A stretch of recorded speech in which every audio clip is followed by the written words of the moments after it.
Hello, my name is Marcus. I'm the compiler of a collection of therapy quotes entitled 1001 Windmills of the Mind, a collection of advanced self-help quotes taken from what's often called the psychodynamic or the psychoanalytic perspective, which long ago, as I've sounded to by some, perhaps many, as philosophical medicine and narrative medicine. This will be a shorter video.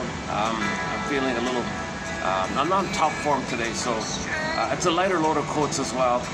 We'll be posting some quotes from the author Arthur Janoff, rock star back in the 70s. My conclusion is he's part legit, part charlatan. I think he's half and half. I think he kind of bridged the two worlds like that. I think later in his life he became more authentic, more legitimate. But in the beginning, I think he was kind of half and half like that. So hence the confusion around him. Anyways, so he wrote his famous book in 1970. People got all excited. No one ever imagined that they could heal from birth trauma and then not have the effects of birth trauma, cursed all their lives with it. Deep imprints, deep prototypes, deep existential delusions, physiology disturbed, set points disturbed, and you're kind of cursed with this thing. Well, theory is if you can relive it, maybe now kind of go through and now feel what you couldn't have felt, now know what you could have known. So a lot of appeal. So people flew all around the world. Half the people were from Europe, he said, flew to California like that. So that's the charlatan side of it all. You can't do it in one weekend or a couple of sessions, something like that. So he clarified that later in his life throughout his career. But that first book gave people the impression that it's kind of easy. And that appeals to people's magical thinking. I want a quick fix instantly. I want to, magical thinking. I want to do some little thing and get the big result. I'm important, king of the god. So it kind of appealed to this. He didn't make that clear, I think, in the beginning. So people flew over and a lot of disappointment. But the enthusiasm was immense for the idea. Hence, a lot of people saw it as a money-making opportunity. So it sprung into hundreds of branches, and people started their own little centers and clinics offering the same magical quick cure. So it turns out if you just do a simple, you got to be careful, because if you bring up old fears and you don't know what's going on, but you manage to bypass your resistance, bypass your defense, bypass yourself a little bit like that, and leapfrog to the deep memories and bring that up. Okay, that's dangerous, because you might be stressed out by it, and it breaks your mind, and then you get a little. Then you got to deal with the pain that's coming up that you couldn't handle. The psyche sends you what you can handle. Mr. Freud said that. Mr. Freud said, "No, I'm not going to do this kind of thing." Mr. Freud experimented with this with his hypnosis idea. No, it doesn't work. You got to be conscious. So build the ego. So talking cure. Talk about it. Free association. Dream interpretation. Analyze your patterns. What are you repeating? Again and again. When did you learn it? And to see an example of it. Make yourself aware of trauma. Make yourself aware that you're repeating, hoping for a better past. Give the all hope for a better past. Consent that trauma did take place. Consent that you did have development needs unmet, and pain, repeat, hope for a better past. At least be aware of things. And then as you're kind of understanding things, your psyche, your system, your unconscious, your primary mentation will consolidate for you an ability to feel more, because now you can know more. It's a bit by bit process. But if you want to feel but don't have the basket, so psychoanalysis looks for an egg in the basket that's missing. We weave the basket. Some people say, forget the basket, just feel it and be healed. Yeah, come on. The reason you're not feeling it because it was trauma and you cope with it. Bypass your coping and feel it now. Okay, you need an alternative understanding for yourself. You need like an updated understanding of, you need a conscious understanding of what's going on. So that there's the confusion. And Janoff even said himself that a lot of people that entered into this thing were victims of the charlatan, like the hardcore charlatans, and they were victimized by it, so they went to his thing, as he sort of maybe half and half. He improved as he went along, I think. So I think Mr. Freud started off on the right track, and that says a talking cure. So just say what really comes to mind. What does this remind me of? What does this suggest to me? You're not sure, it gets around, and then maybe you name entertainment. You name it, you feel some release, you feel some emotional knowing called experience knowing. You want to link the affect to the syntax. You want to link something in the body you feel and put conscious recognition to it and symbolize or recognize it, called apprehension, comprehension. Okay? Affect, syntax. Okay? This looping is called experiential knowing. What Barnett calls true cognition. True cognition includes the affect. You don't want to separate just think and don't feel. You gotta have both, the feeling and the thought that's linked to it. It's an expression of the feeling. And this is a body-mind link, like the yin and yang. Okay, just like night and day and moon and sun. There's a flow like the feminine, masculine. Okay, being and doing, passive active, or just resting and expression. Feeling and you do it from the feeling. The bodies are feeling. Remember, you need a body for feeling. Only animals and humans have bodies, therefore they can only feel. You need a body for feelings. Commotions in the body are emotions. Bodily commotions are emotion. You need a body for that. And then from there, you recognize it. But if there's trauma in the body and you can't know it, because in trauma you don't want to know stuff, as a defense, it's a coping strategy not to know the pain you don't know. So here you got a person who's traumatized. They don't know they're traumatized. And you tell somebody, well, don't know that you're traumatized. Don't know anything, and just magically do a breathing exercise, bring up the feelings, and you'll cry and scream or something. You're just re-traumatizing yourself, and you're making yourself weaker, because now you got to repress more. Now you got more of a fear to know the truth. Now you're dealing with more of a lack of trust in yourself. So you don't want to bypass your mind like that. So this is the whole debate about this whole thing. So that famous musician everybody knows about, he was right, to put it. He started it. Oh my God, I got the idea, but no, something's wrong, so he left it kind of thing. And he's famous for the song. So he said when he did that weekend with Mr. Janoff, this famous musician, as a lyric on one of his songs, Mother, I had you. Oh, pardon me. Mother, you had me. You had me, but I never had you. Very catchy line, right? So, Mother, you had me. In the song, he's singing, Mother, you had me, but I never had you. That's a quick summary of the trauma. The baby didn't have the mother. The baby was supposed to trust the mother, have the betrayal trauma. Didn't have you. You had me, but I never had you. Maybe we should play that song. Oh, it's probably copyright, right? All right. So babies need a rhythm of safety, rhythm of bliss, go through the process. One is blissful union mystica, and up to 10 months, salt bubble, and rapprochement, experiment, age 4, have the psychic structure of differentiate and know who you are, because you're different. You start off fused, when you feel safe in the fuse called primary, then you get to secondary with your identity differentiation. Then you gotta have that development process. It takes time to run through all that, but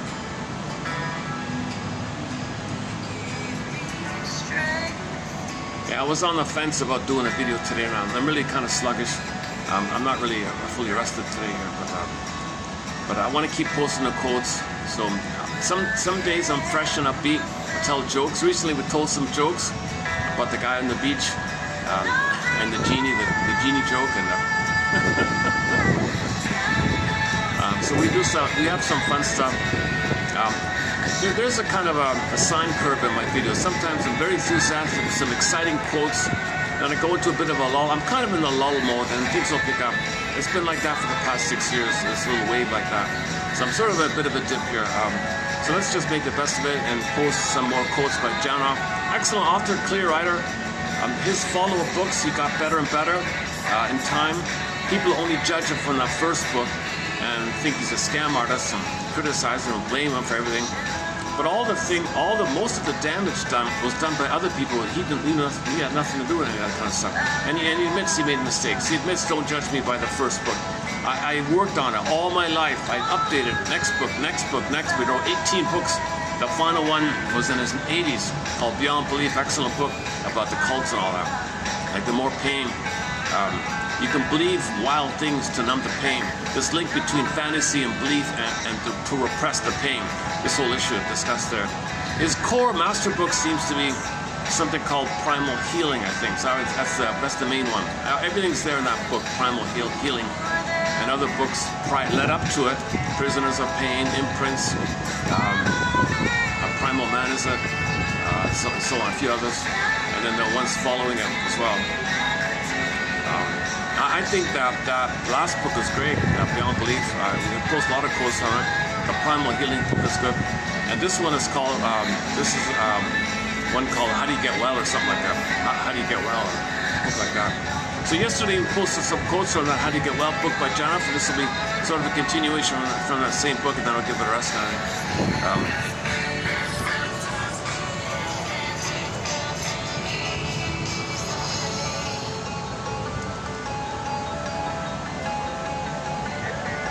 Just before starting the video, I was just looking into it, the topic a little bit, and I haven't read it or anything. I have, in the future, maybe we'll have some quotes from this book here. I just found it literally just now,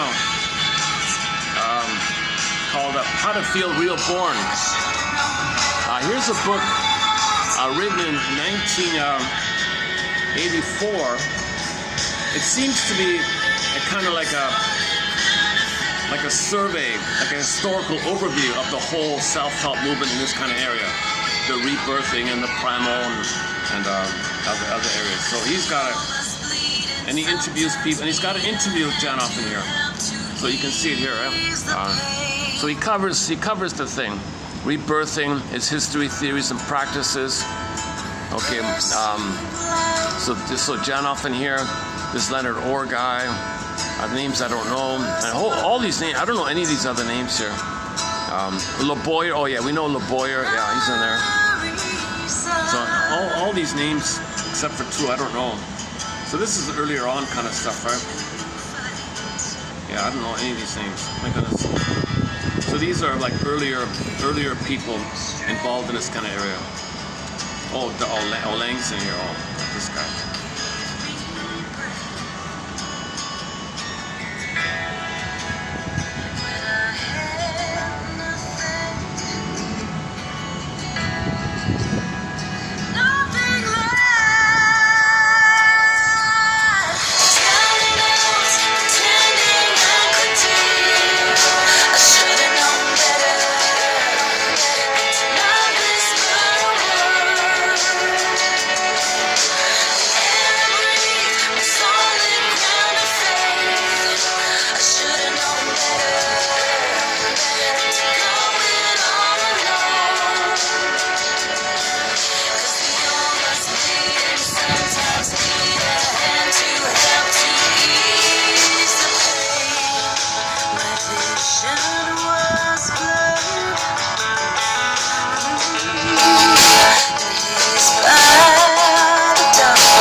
So it's generally agreed upon that yes, the cortisol from the mother can go through the placenta down the center vein into the baby.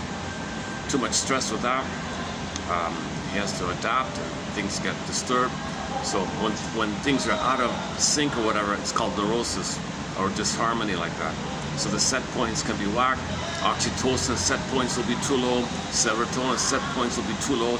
Because the stress means danger. Now the child's in stress from the mother's stress. Now the set point of stress, adrenaline is too high. It's not healthy to have all that stress going on. It can affect the body and the tension. It can affect your circulation. Oh yeah, the one quote here about the circulation. So your blood, in stress mode, the blood goes to the center to protect the vital organs, so the extremities. So that's the cold hands and cold feet phenomenon. So if somebody has a constant state of lifelong, they easily, very quickly get cold hands and feet kind of thing. That's because you're frozen with that phenomena, that birth. Okay, stress in the womb and stress at birth, and all the stress to protect the vital organs, so less blood flow to the extremities, because you're trying to survive like that. Person has that their whole life. So that'd be like a good example of how that would be appealing to see if you can correct that. So in the beginning, the impression was, yeah, we can correct that, but no. It's not that simple, right?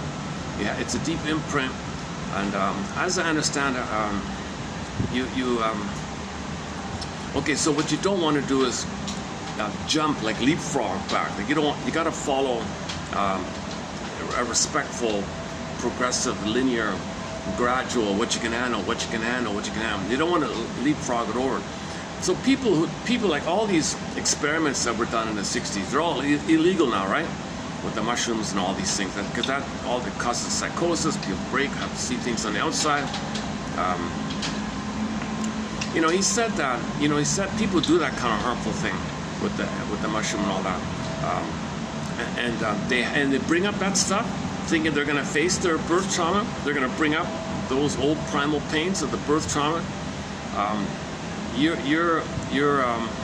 don't have the mind to hold it. So if it jumps out of you like that, you think you're feeling, you're experiencing it. You don't have a safe container, no environment, no people around, no support.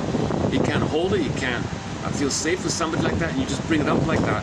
So one guy, I think, was experiencing live, his prenatal trauma, and in the prenatal trauma, if I understand it correctly, he had a lot of cortisol, a buzzing, burning feeling with all the stress, the shame, and all that. So he was feeling in a psychotic break that bees are all over him or something, and he's been attacked by bees or something. So he was hitting himself and rolling, I don't know, trying to take away the bees or something, but it was still going on.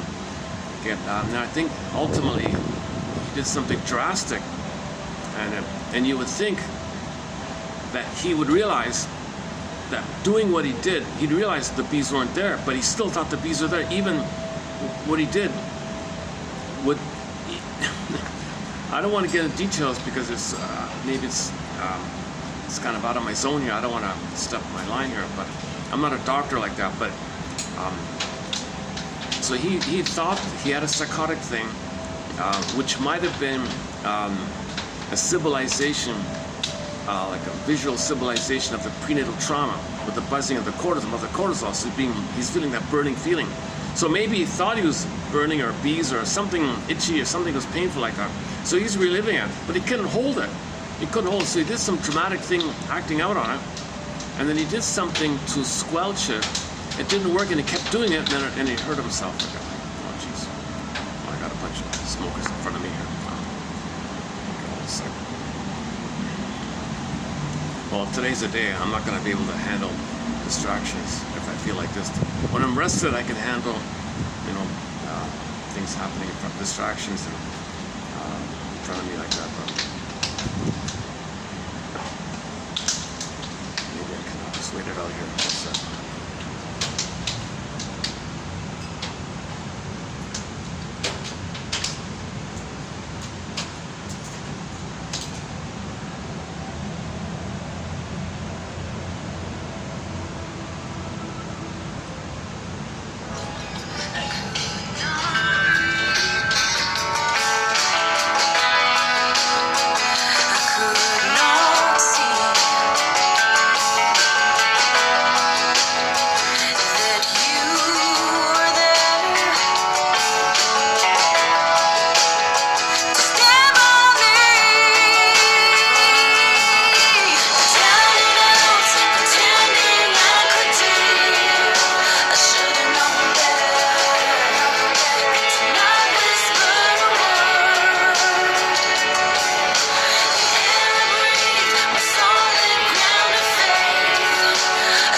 You got all this space, but they want to stand right near you.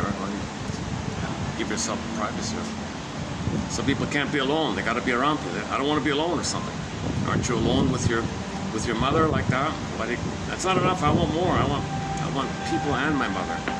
Okay, let's not get that. When we had on the chapter on oral fixation due to weaning trauma, oral fixation called symbolic acting out, parent to parent, fantasy bondage, repetition, we include cigarettes as one symbol or standard for the mother, along with emotional eating and drinking and promiscuity and gambling and materialism, so on. So you're reliving the rejection. You're reliving the betrayal. You're betrayed with the mother, right? Back to the song. Mother, you had me, Mother, you had me, but I didn't have you. You abandoned me. You rejected me. You betrayed me. How do you repeat that? Cigarette. Okay, reject it. Drink, reject it, abandon it. You repeat the thing. So if the baby doesn't have the mother, okay, and he's rejected, he's betrayed. So you do it symbolically. You have an imprint. It's frozen. It's a circuit. Repetition, compulsion, pain. You want out of the pain. So you just repeat, hoping to magically get a better outcome from the past. Smoking is an attempt to get mother's love from the past. Drinking, emotional eating, okay, promiscuity, money, all these things. Okay, any kind of fantasy bond you protect. Okay, and you can fantasize things in the sky that loves you, or whatever. Anything in that kind of area. And it doesn't work. Then you got to do it again. That's repetition, compulsion, Klegos, hamster wheel, Sisyphus, compulsion to repeat, and the Tantalus. So when the trauma takes place, there's no time. There's circuit, neural circuit, grooves, pain. Reach your mother, but she rejected you. Reach for symbols, rejected. No time, so reach for symbols. But no symbol is actual mother. And there is time, so it doesn't work. So you do it again and again and again. So now you're in this looping phenomenon called the rigmarole, or the misery. Mark Twain calls it the misery machine. You imagine this metaphor on a 45 record. Berger's line is, every neurotic is a music enthusiast, but it only has 145. He carries it with him everywhere he goes. Every time he sees a turntable, with never-ending fiery ardor, he plays his one and only tune. He relives the past and the present. Repetition compulsion means you're reliving the past. In the present, you're reliving the past, reenacting the past, recreating the past. So in relationships, you find somebody who reminds you, or you make yourself twist the perception that it reminds you, or coax people to behave in a way that reminds you, and reenact the thing you had in the past. It's familiar. Armor. Okay, imagine the knight walking on the street. Armor. It's rigid. It's stuck. You can't accept new things. You're stuck like that. So that's why people are stubborn in their patterns like that, because that's how the baby cope with attachment trauma, relational trauma, interpersonal trauma, birth trauma, weeding trauma, betrayal trauma. How do we cope with all these traumas? Oh yeah, a new one. Oh, today I saw a new one, placenta trauma. I never used that phrase before. Somebody calls it placenta trauma. Like when you remove the cord, the placenta. I've been including it as part of birth trauma, but he makes it specific. You're not supposed to remove the cord of the placenta. You're supposed to leave it on. Lotus birth, natural birth, normal birth, natural birth. You don't remove it. You don't remove it and put a baby on a scale and send them away. And hormones go up. Mothers can't break the bond. All of these things, that's a betrayal. So cigarette betrayed, drink betrayed, cookie betrayed. Okay, and then people have this oral issue. Well, the oral means mother. Okay, not just food, or it's the whole experience of the reverie and the connection, the relationship with the mother. But no relationship with a cigarette can be the relationship with the full mother who loves you. So you're doing something symbolic. You're repeating the past, hoping for a better past. Now, in the intermediary process, you feel important. You got a hope, dopamine chase. You feel excited because the fantasy, the cigarette can be mother. It doesn't work, but the exercise makes you feel important. So you feel important, so you maintain your narcissistic grandiosity, because you're going to take charge, you're going to make it happen. Okay, and then the moment you get the cigarette or drink or whatever, it reminds you when you did have the mother. It's a triggering thing. The cigarette's mainly a triggering thing called an ATM by Oedipal, the trigger mechanism. So the ersatz self-optic, or the symbolic mother, fantasy mother, it triggers the time when you had mother. The oneness, you need the oneness. Now the blissful oneness is a blissful thing. You know, part of the trick with these people who take these hallucinogens or something, they're trying to bring up that mystical oceanic feeling. Babies have a mystical oceanic bliss called unia mystica, participation mystique. One guy calls oceanic ecstasy like that. So if you had a happy womb, you don't need to look for that. You had a painful time. So why are you trying to dredge that up? The fact that you're looking for something relief, you're going to bring up the pain, like the guys with the bee. The guy thought he had bees on him, or maybe it was ants, or I don't know. But the way you described it sounded like something was on him, attacking him. Like so the people in the comments section, people were guessing what was he hallucinating. So one guy had a psychotic break. So one guy was a user of these things. Okay, back in the 60s, all the illegal things he was using it, and then he imagined something. And no one knows what it was, because ultimately, out of desperation, he did the worst. So he hurt himself severely, right? But we don't know, so we don't know what it was. So in the comments section, people saying, did he think it was ants? Was it bees? Was it Like what in your dream world or nightmare, in the nightmare world, would come up as a symbolization to remind you the feeling? What symbol would represent the feeling, the burning feeling of too much cortisol in the womb? Like what would it be?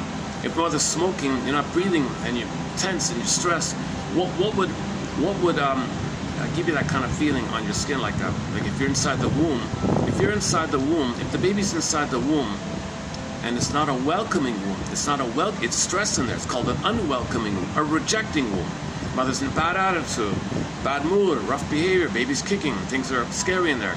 And so the fluid is affected, I guess, and the chemistry is affected, so then he's feeling this uncomfortable, he's kicking, trying to get out, can't get out, stress, kicking more, cords wrapped around him, he's having a nightmare in there, he's feeling hell. So hell is a burning, so shame. Okay, he's feeling shame because he's being rejected, not feeling safe, rejected, shame. Shame is a burning, fighting feeling. Now he's angry, anger and shame are going on. So hell is a metaphor for the emotion of shame. So the baby in the womb is in hell, not in heaven. Baby's supposed to be in heaven.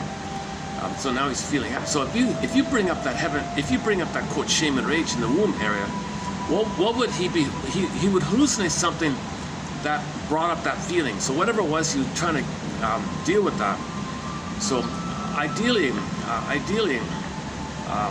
I'm guessing these guys would say he's got to lie down and have friends around him to hold him. No, you're safe, you're okay.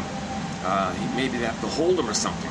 You need like a group of people or a loving woman or some friends or something would have to hold him so he didn't hurt himself, because he ended up hurting himself trying to deal with what he thought was happening to him.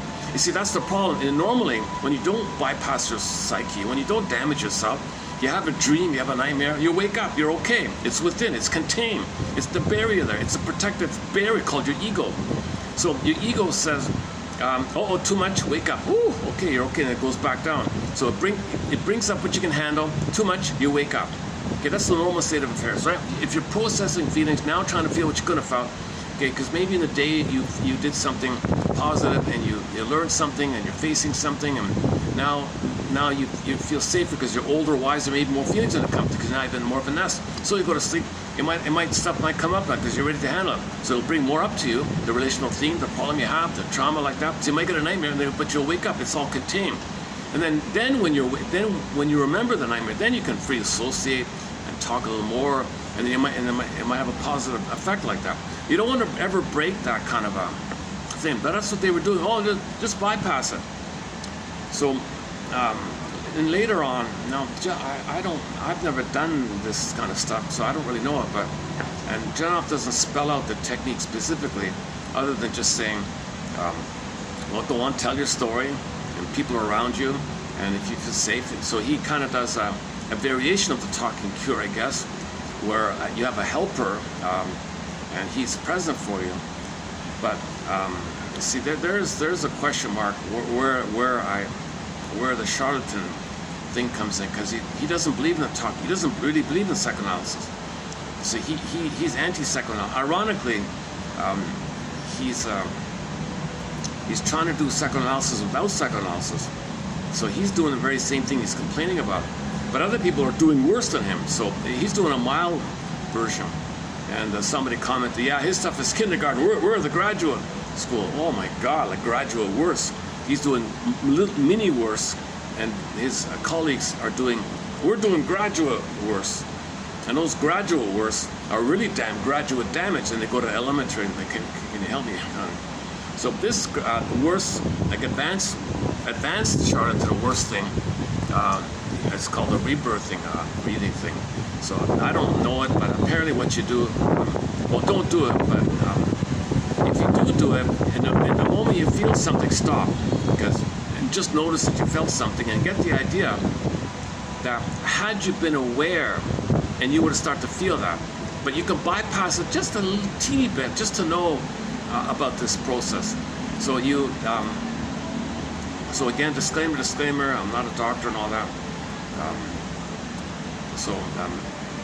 You want your feelings to come up naturally when you have the nest, the ego.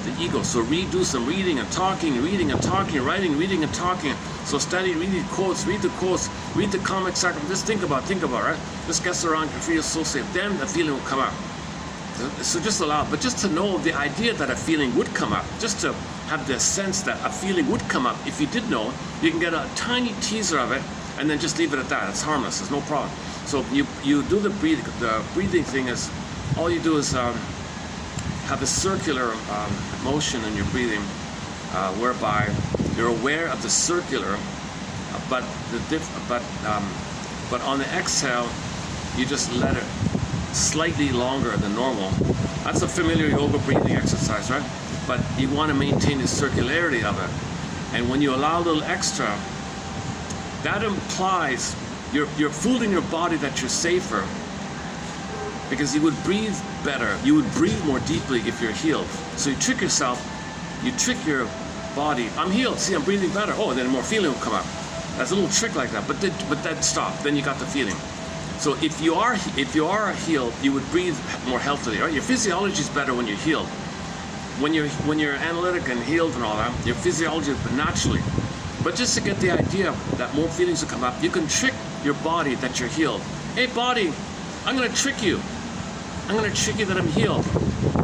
So I'm just going to pretend I'm going to do the breathing the way I would breathe if I were healthy, psychologically healthier. I'll breathe more deeply. So let me breathe more. Let me breathe like that. So the breathing's a little extent. On your exhale, you just let out the exhale just like a second longer or something, but keep the cycling going.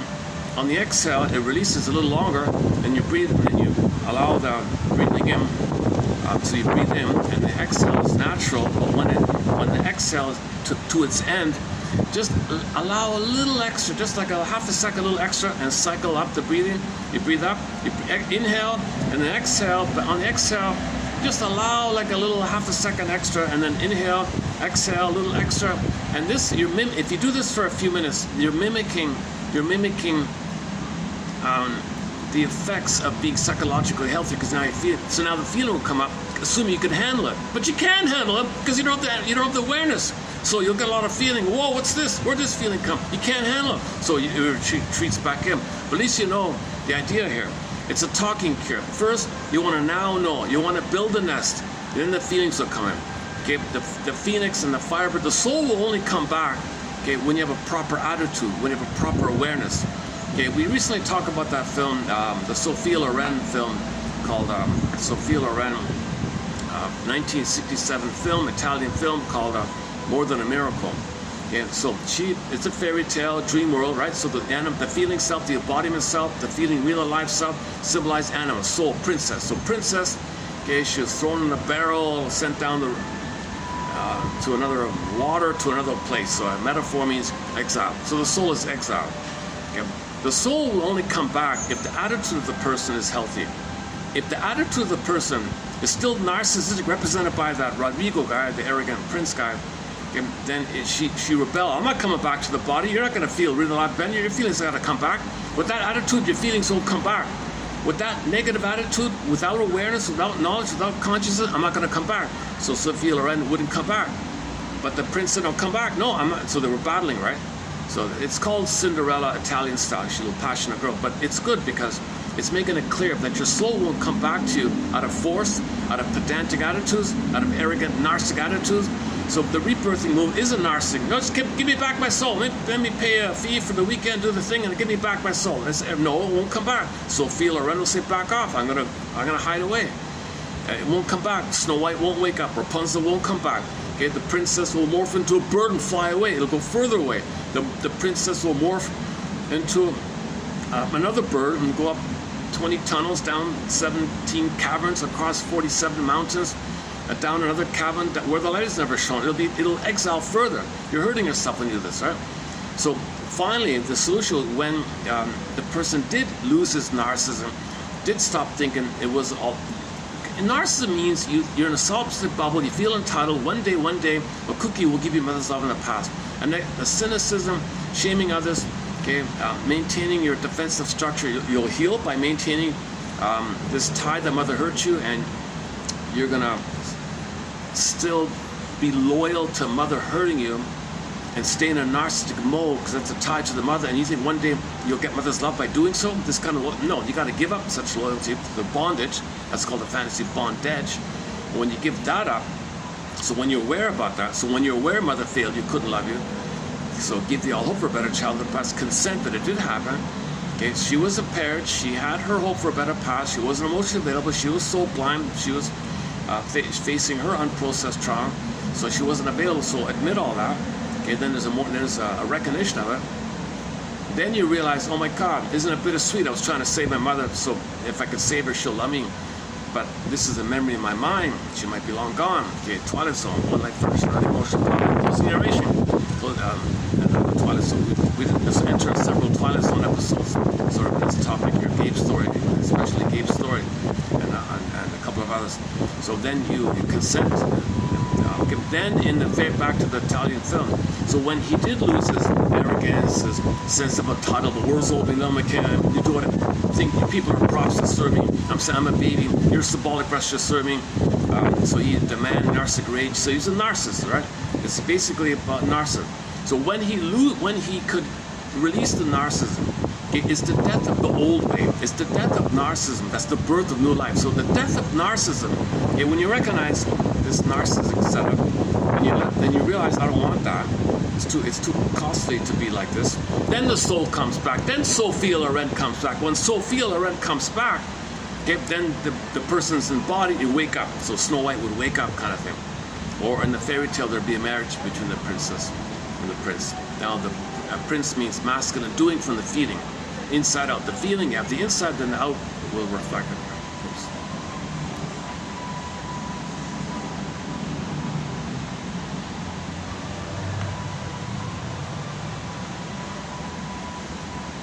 Okay, so we talked about.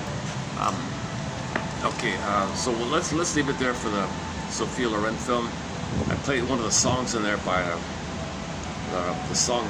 There's a very nice song in there by the film score composer. There's a very nice instrumental in there called something Rodrigo song or something. It's a 2-minute instrumental. Great. I played it here, and it got like 500 views, 300 views, 400 views or something. It's a nice little song.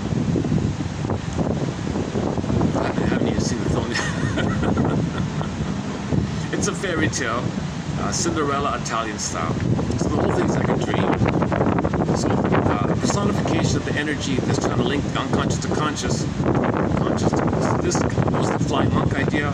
Okay, it could be any kind of Hermes idea, any kind of you create a character to represent, personify, symbolize, or represent, code for, symbol for this invisible quality of healing going on. Just this linking of unconscious to conscious, this experiential knowing. So the energy of the experiential knowing taking place, the healing taking place, the messenger guide is the flying monk guide, or it could be Hermes or any other one of these kind of characters like that. I think in the song, there's a pop song I noticed the other day, Horse with No Name. The horse, he was in a desert. I went to the desert. Okay, so he faced his unconscious with the horse with no name. So there's something going on. So that's the symbol for the unconscious. Horse with no name. So it's no name. That could be for anybody. And you're in the desert, means unconscious, forest, desert, unconscious. And there's a horse with no name. So the song's about facing yourself like that. So I'll look into that song later on. But in the Italian film was the flying monk idea. It's kind of like Hermes' idea. Odyssey was Hermes, right? Odyssey. Messenger. So the messaging, or it's communicating between the two worlds. Like when you wake up in the morning, okay, and you scribble your notes, that's your dreams, that's a letter. That's a letter from your unconscious to your conscious. The messaging quality that allowed that to happen could be like a Hermes character, some kind of flying monk character, or some kind of horse with no name, flying, anything. You can pick anything to represent like a mailman, right? A psychic mailman, invisible mailman, right? So you woke up in the morning, you remembered something, you wrote down your notes, aha. You take the piece of paper with your notes on it, and you say to yourself, it's like this in my soul today. It's like this in my soul today. Thank you, messenger. Thank you, unconscious self, secret self, double self, shadow self, the one who walks with me self, my hidden self, my double self, everything about you that you don't know, your primary mentation self, your secret self, and all that. Yeah, thank you. So it's sent it to you through the messaging quality, and I got the letter. It's like, this is my soul today. So you take the notes, and you recognize mainly the theme, the relational theme, that the conflict that you have comes up to you. It's usually a relational theme, and there's other aspects of what's going on in the unconscious like that. So that's manageable. You're in control. You wake up, you get your notes, you can do TTAQ, give the dream a title, what's the theme, relational theme, affect, what's the main emotion you have, and just fantasize a question you think your soul is asking you.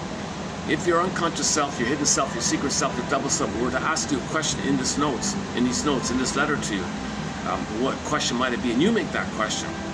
Okay, so if you're, Sanford likes to say, Johnny Sanford, I mean the guy who wrote Dreams and Healing, that one, when I say that name, he has it in there in that book, I think. If your soul sends you a letter, don't you want to read it? Letters from the soul. If your soul, if your psyche, if your unconscious, okay, all this invisible, you know, it's most of you is kind of in there really. If your soul sends you a letter, don't you want to read it? If your unconscious self is a major part of you, your conscious self, unconscious self, know thyself. Most of you is unconscious. If your unconscious self sends you a letter, don't you want to read it? So that's getting a letter from the soul. Every morning you get little letters. So that's a chance to reassociate and see your pattern. And you keep in mind that in the dream world there's no time. So when it creates something in your dream world, it can draw on anywhere because there's no time. It can draw on any place because there's no time or place. It can pick from anywhere. Remember, there's no time like that. And there's a lot of flip-flopping and symbolization that can represent that can poof to that could be upside down. You can put things together, poof it into a condensation image, and then something can screen out something, so what you get might screen out what you can't handle, so you get something that links you to what you can't handle, but you can use it as a thread, you know, labyrinth, you can thread. So you get something called a manifest, and that manifest screened out what you couldn't handle, but you got something which you could handle. It sends you what you can handle. Okay, thank you, I can handle this. So what does this remind you of? Hey, I think that reminds me of that. Now you're handling because you're conscious. So you got to stay in the conscious realm. Right? All this stuff with this bypassing area, with the breathing. The breathing's a trick. That breathing thing I read about, the rebirthing thing. That breathing exercise, it's a trick. That's just my guessing around kind of take on it. It's a trick, as described earlier. So you're bringing up emotions that you can't handle. But I brought it up. Well, now what? Then you panic. And then people panic and then maybe do something destructive or get scared and they don't trust anyone. They have bad judgments about themselves, or they think something's wrong with them and they criticize themselves. What an idiot you are. And then you reinforce negative. So you have all these after effects like that. But if you just do a little bit, just to get a glimpse, at least you know that when you're thinking, when you update your constructs, when you update that you're in the present, you understand your patterns, you might breathe better, and because that's you're feeling better, you breathe better, your body's better, physiology better, and your blood circulation will be better. Your cortisol levels will drop. Your body temperature cools, he says. You breathe a little better. You might even speak a little more timber or more something, or you might be more calmer, more relaxed or something. Another physiological. So Janoff likes to measure people's vitals all the time. He starts in, let me measure everything, and then a month later, how are the vitals? And he claims that some people have improvements in those kind of areas. The quote I have coming up today is about the blood circulation. The guy had improved blood circulation, and after a year of this kind of thing, he was okay like that. He could go skiing or something. He went skiing, but he couldn't go skiing because his hands and feet got ice cold very quickly. He had no blood circulation, he felt stressed. Now then he can go skiing because the blood flowed normally. Janoff has a line in there also that if there is no birth trauma, you're ambidextrous. Like you're good with athletics, gymnastics, music. You can left and right. You're coordinated. You're balanced. So if you're not a good dancer, you're not good with music. That might be a clue to early on trauma. Rick Emmett says, "Oh yeah, I can play it both ways." So he's an excellent guitarist, great musician, and he can play both sides like that. right hand, left hand. Now maybe the batters who are switch hitters have that ability too, right? So maybe they have an edge like that. You want balance and harmony, right?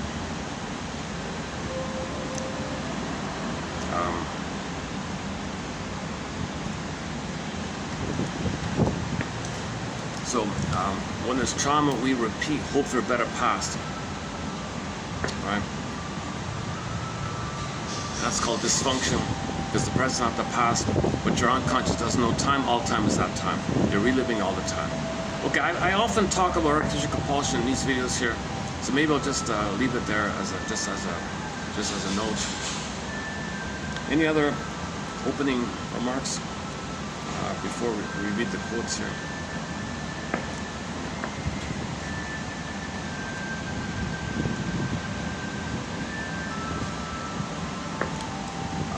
What else? Anything? Janup doesn't give interviews. Like he doesn't. There's no TV. I think he gave one. There's one little one on YouTube or something. I think I gave. Can you believe it? His entire lifetime, from like the 50s to whatever 2000. He gave like 2 interviews or something, and I found one in the book here. So there's like a third, I think. And so I'm looking forward to reading his interview. This book here.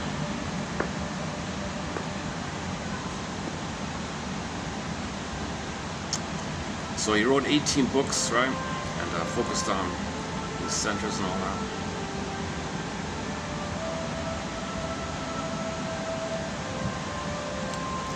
So this is fake. So trying to bypass your mind and dredge up your, that's called bypassing, spiritual bypassing. You're bypassing yourself. You're it's too risky to do that, right? And you can't, you shouldn't even entertain it. Shouldn't even entertain, other than just knowing that you can get a glimpse, like for educational purposes, like the breathing exercise. I think if you do the breathing exercise, exhale a little bit, make it circular, do it for 5 minutes, I guess, and the moment you feel something, okay, then just pause, allow it, and just let it go. All right?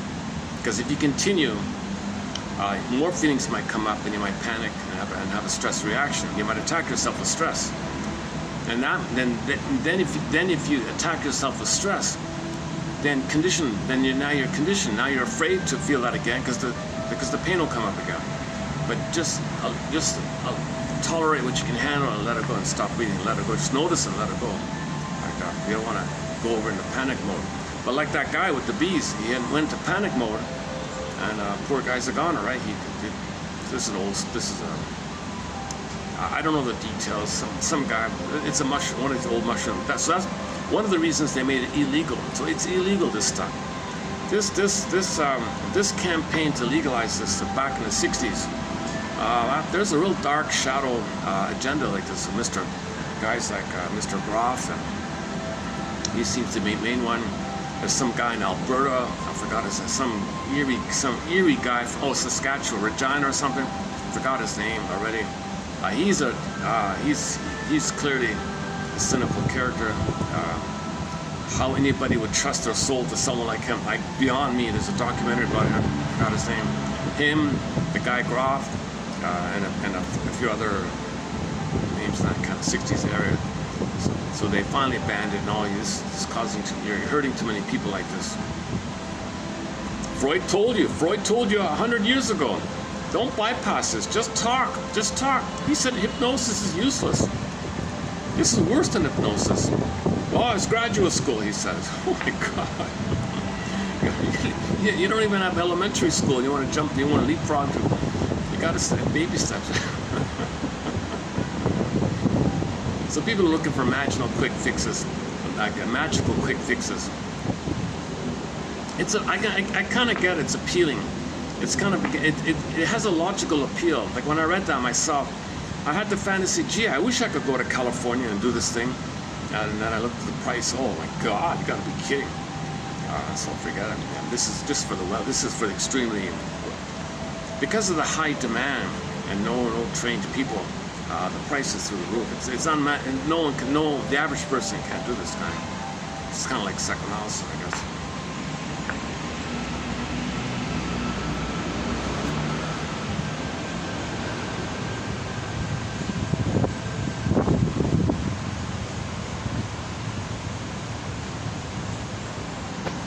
So in this collection here, the approach I've taken with this work is just a knowledge.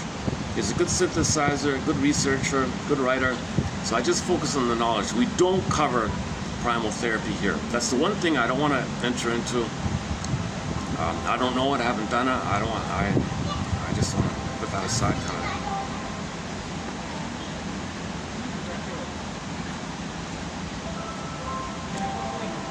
Okay, let's just start with this quote and see what else comes up. Okay, so this is from the book How Do You Get Well or something, 1990 something, is that right? Actually, this book of How Do You Get Well, there's an audio, you can listen to the audio. I don't have it, but it says it's listed as it being there's an audio book version of it. Contrary to the popular saying, what you don't know can hurt you. What you don't know can hurt you. What you don't know can hurt you. Meaning, because the repressed memory of trauma, that memory is hurting you. The memory of trauma is now hurting you. It's traumatic. It's hurting you. The memory of trauma, it's frozen. It's there. It's live reacting to it, so you're always hyper vigilant, pumping out stress, pain pump, stress, so it's hurting you now. The memory of what you don't know, you don't know the trauma, but it's hurting you. Contrary to the popular saying, what you don't know can hurt you, because the repressed memory of trauma is traumatic. Neurosis preserves childhood in pristine form.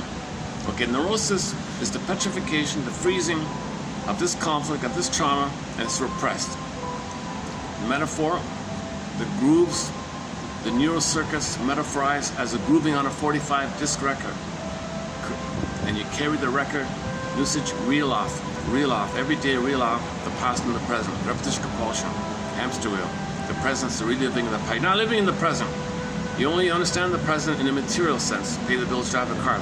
But your emotionality, of your motivation, of what you're looking for, your identity, your connection, you want to get your needs met.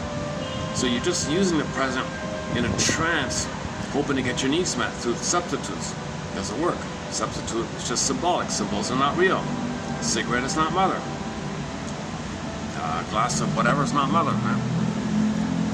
Neurosis is the petrification of the infantile conflict that's repressed. And you're stuck there, seeing the world in the present through the past. The way you related and the way you felt is very limited, like the armor idea, and that's your limited range. So your relationship is that limited range. The feeling is that limited range. So that's why Berger says neurotics don't love. They only have the need and the pain that called transfers, like you transfer the past to the present, and that's all you feel in the present. You're not really loving. Love is a developmental byproduct of having been loved, so that you have your sense of self. Then you can love with mutuality, but you're still in the primary state.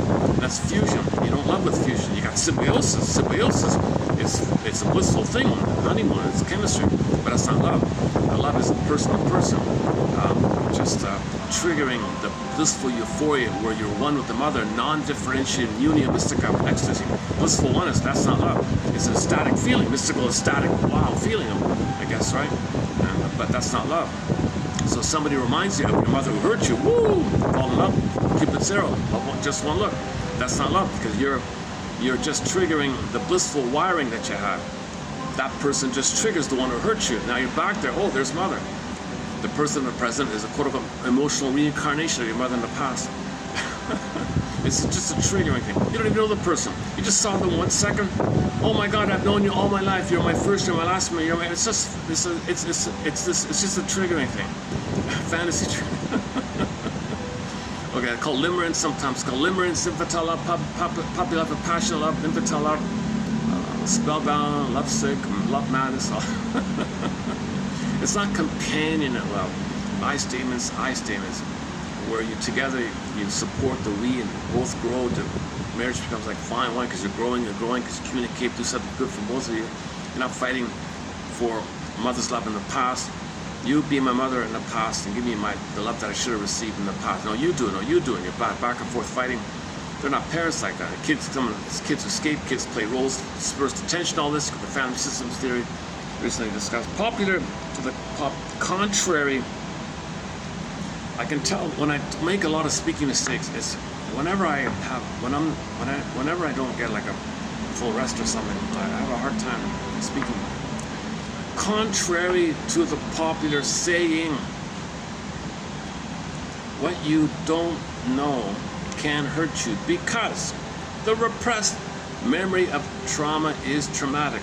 Neurosis preserves childhood in pristine form, and it is the memory of the deprived childhood that keeps on hurting us. Not being loved during one's childhood puts the system on alert that needs are not being fulfilled. Baby's going to be a goner, needs not met, right? No mother is going to goner, perish, stress, alarm. The body pumps out stress hormones to accommodate this memory. The body's energized to flee or fight. The stress response, the amygdala, now you're all revved up, can't escape. Revved up, stress goes in the body, leads to all these problems. When adult clients relive and address their unfulfilled need to be loved, their stress hormone levels drop. So when you mourn and you admit, okay, I didn't get my needs met, I didn't get a secure attachment style, I was separated from the mother, she wasn't around, she was sick, or whatever happened, she didn't nurse, she was put away, or she was ill, didn't want, whatever, the secure attachment wasn't there, your needs wasn't met. You needed a blissful continuity of a rhythm of bliss, rhythm of safety, called symbiotic. The symbiotic thing probably wasn't there. Usually at birth trauma, that's the case, right? And the mother didn't get it, she can't give it. The anger that she didn't get puts onto the kid. You know, so the anger she feels at her mother, she'll displace onto her own kid. That's one version of it. To repress childhood feelings is to move partially unconscious throughout life. As a result, a good part of our population is in effect sleepwalking. That's the idea that we're in a trance because we're in pain, and you get endorphins. The endorphins put you into a swoon. This swoon gives you a slight quality feeling of feeling de-real, not really real. You don't feel real alive, and the environment is just a little. It's a question of degree, right? One degree or another. So it's what one guy calls trances people live. So you're in a trance, you're hypnotized, you're stunned, and you're just going through life in this stunned, slightly disassociative state. One cartoon was, I don't drink, I'm always drunk. Trauma makes me permanently 24/7 drunk. So one guy said he feels like, I can't drink alcohol, I'm already drunk. My whole life is one drunk state or something. Like that's how's that go again?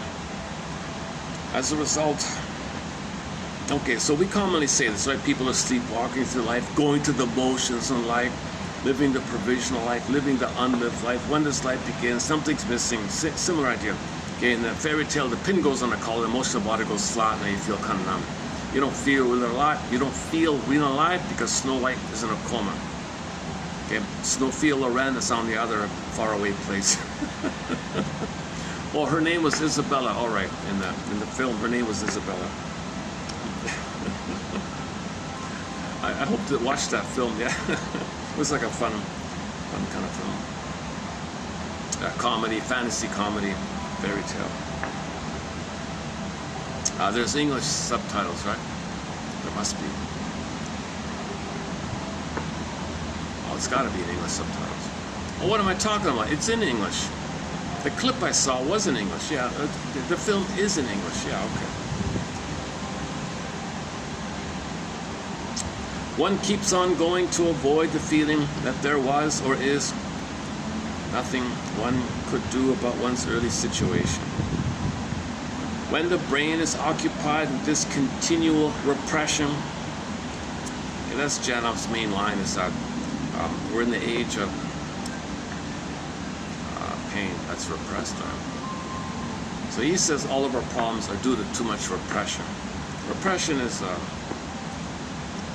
because something happened, your needs are not met, you're in pain, then you bury the pain. Buried pain is repression. It means like that. All that energy and activation has to find a way into some kind of symptom. Leads to symptoms in the body or in your behavior or personality, etc. The hyperactivity that began with being, for example, the hyperactivity that began with being left alone for hours or days right after birth. Some babies are removed from the mother for hours or even days. There's birth trauma, that's for sure. Betrayal, abandon, all that stress, they'll numb out, they'll shut down inside. You know, some babies are born with too much stress and they gotta be resuscitated. Apparently 10% of all babies have to be resuscitated because they shut down with all the stress. Like, can you believe it? Those people go through life with a pattern of being very afraid, you know, to do new things and try new things or something. Janoff has the theory that if mother takes epidurals and painkillers while the baby's trying to come out of the canal, and the baby's whooshed with this numbing thing, he's born, but not from his effort. Originally he had an effort. The birthing the baby's active. He's a hero. He's going to come out, right? He's coming out of the canal. So he's doing this thing to come out and whoosh. Mother feels uncomfortable, giving you the painkiller. Goes to the baby, whoosh. He's passing. Yanked out, whatever. Oh my God. Pattern, setting, imprint, setting. Whenever he tries his initiative, whenever he tries something new, when he tries to do his thing, the brain whooshes him, he gives up. I don't know, I give up, forget it. Try something else. So that's called self-activation. Triggers those old pain and response, and then you repeat it. Self-activation. You remember that you tried to do something. Your mother felt pain and wished you, put you in a swoon. So when you try something, you go into a swoon. You try to read a book, you go into a swoon, you space out. You can't just hear the lecture, you space out. You try to be present, you space out. It's not a learning disability, it's just, you're just triggered like that. Unless you want to define it that way, I don't know. So these guys talk a lot about, that book earlier mentioned, it's all about trying to heal from this birth trauma, with the premise that birth trauma does affect our personality. But not, Janoff says, he said at some point, it's not all birth trauma. Some babies have a natural birth. They're kind of traumatized later on. So they're way better off. It's easier to deal with that. So they can just remember earlier events and process that. But people with birth trauma, it's harder to do that. What do you think? He said in California or something, people in the countryside were not birth trauma. They had a natural birthing. Most of them didn't have birth trauma, but they had trauma like later on in school or something. So it's a difference. So not everything's birth trauma. And he said that in the book. He said that he doesn't agree with Otto Rank that there's an automatic birth trauma with birth. If something's natural, if birthing is natural, why should it be traumatic? If a baby coming out is a natural phenomenon, he's going to do his thing, he's going to come out, okay, it's a natural thing. The flower's going to blossom up. The flower's not going to be traumatized blossoming up, whatever. The seed, cocoon, the caterpillar to the butterfly, it's just a transforming thing. It's a beautiful transition. It's a happy transition. It's a new thing, new world or whatever, right? It's not supposed to be traumatic. So it's not automatic. There is a lot of trauma at birth because we're in a we're in an overall mode of plundering the planet. In order to plunder the planet, you got to traumatize the babies. When you traumatize the babies, that helps to plunder the planet. Okay, this topic about plundering the planet, check out the past couple of videos.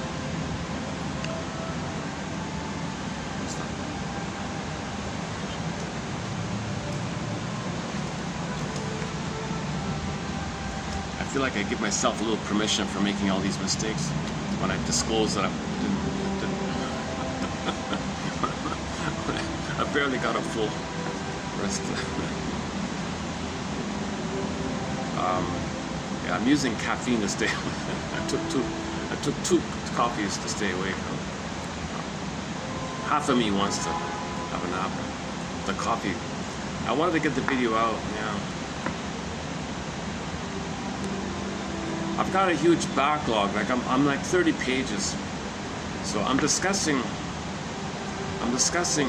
3040s, right? 3340s here, like I'm doing 3343 here, or 4, or something like that. 3334, I'm doing a preview of 3334, but I'm only posting below here 3300 something, right? So I've got like a 40 page backlog. So I just want to kind of catch up, kind of have things aligned.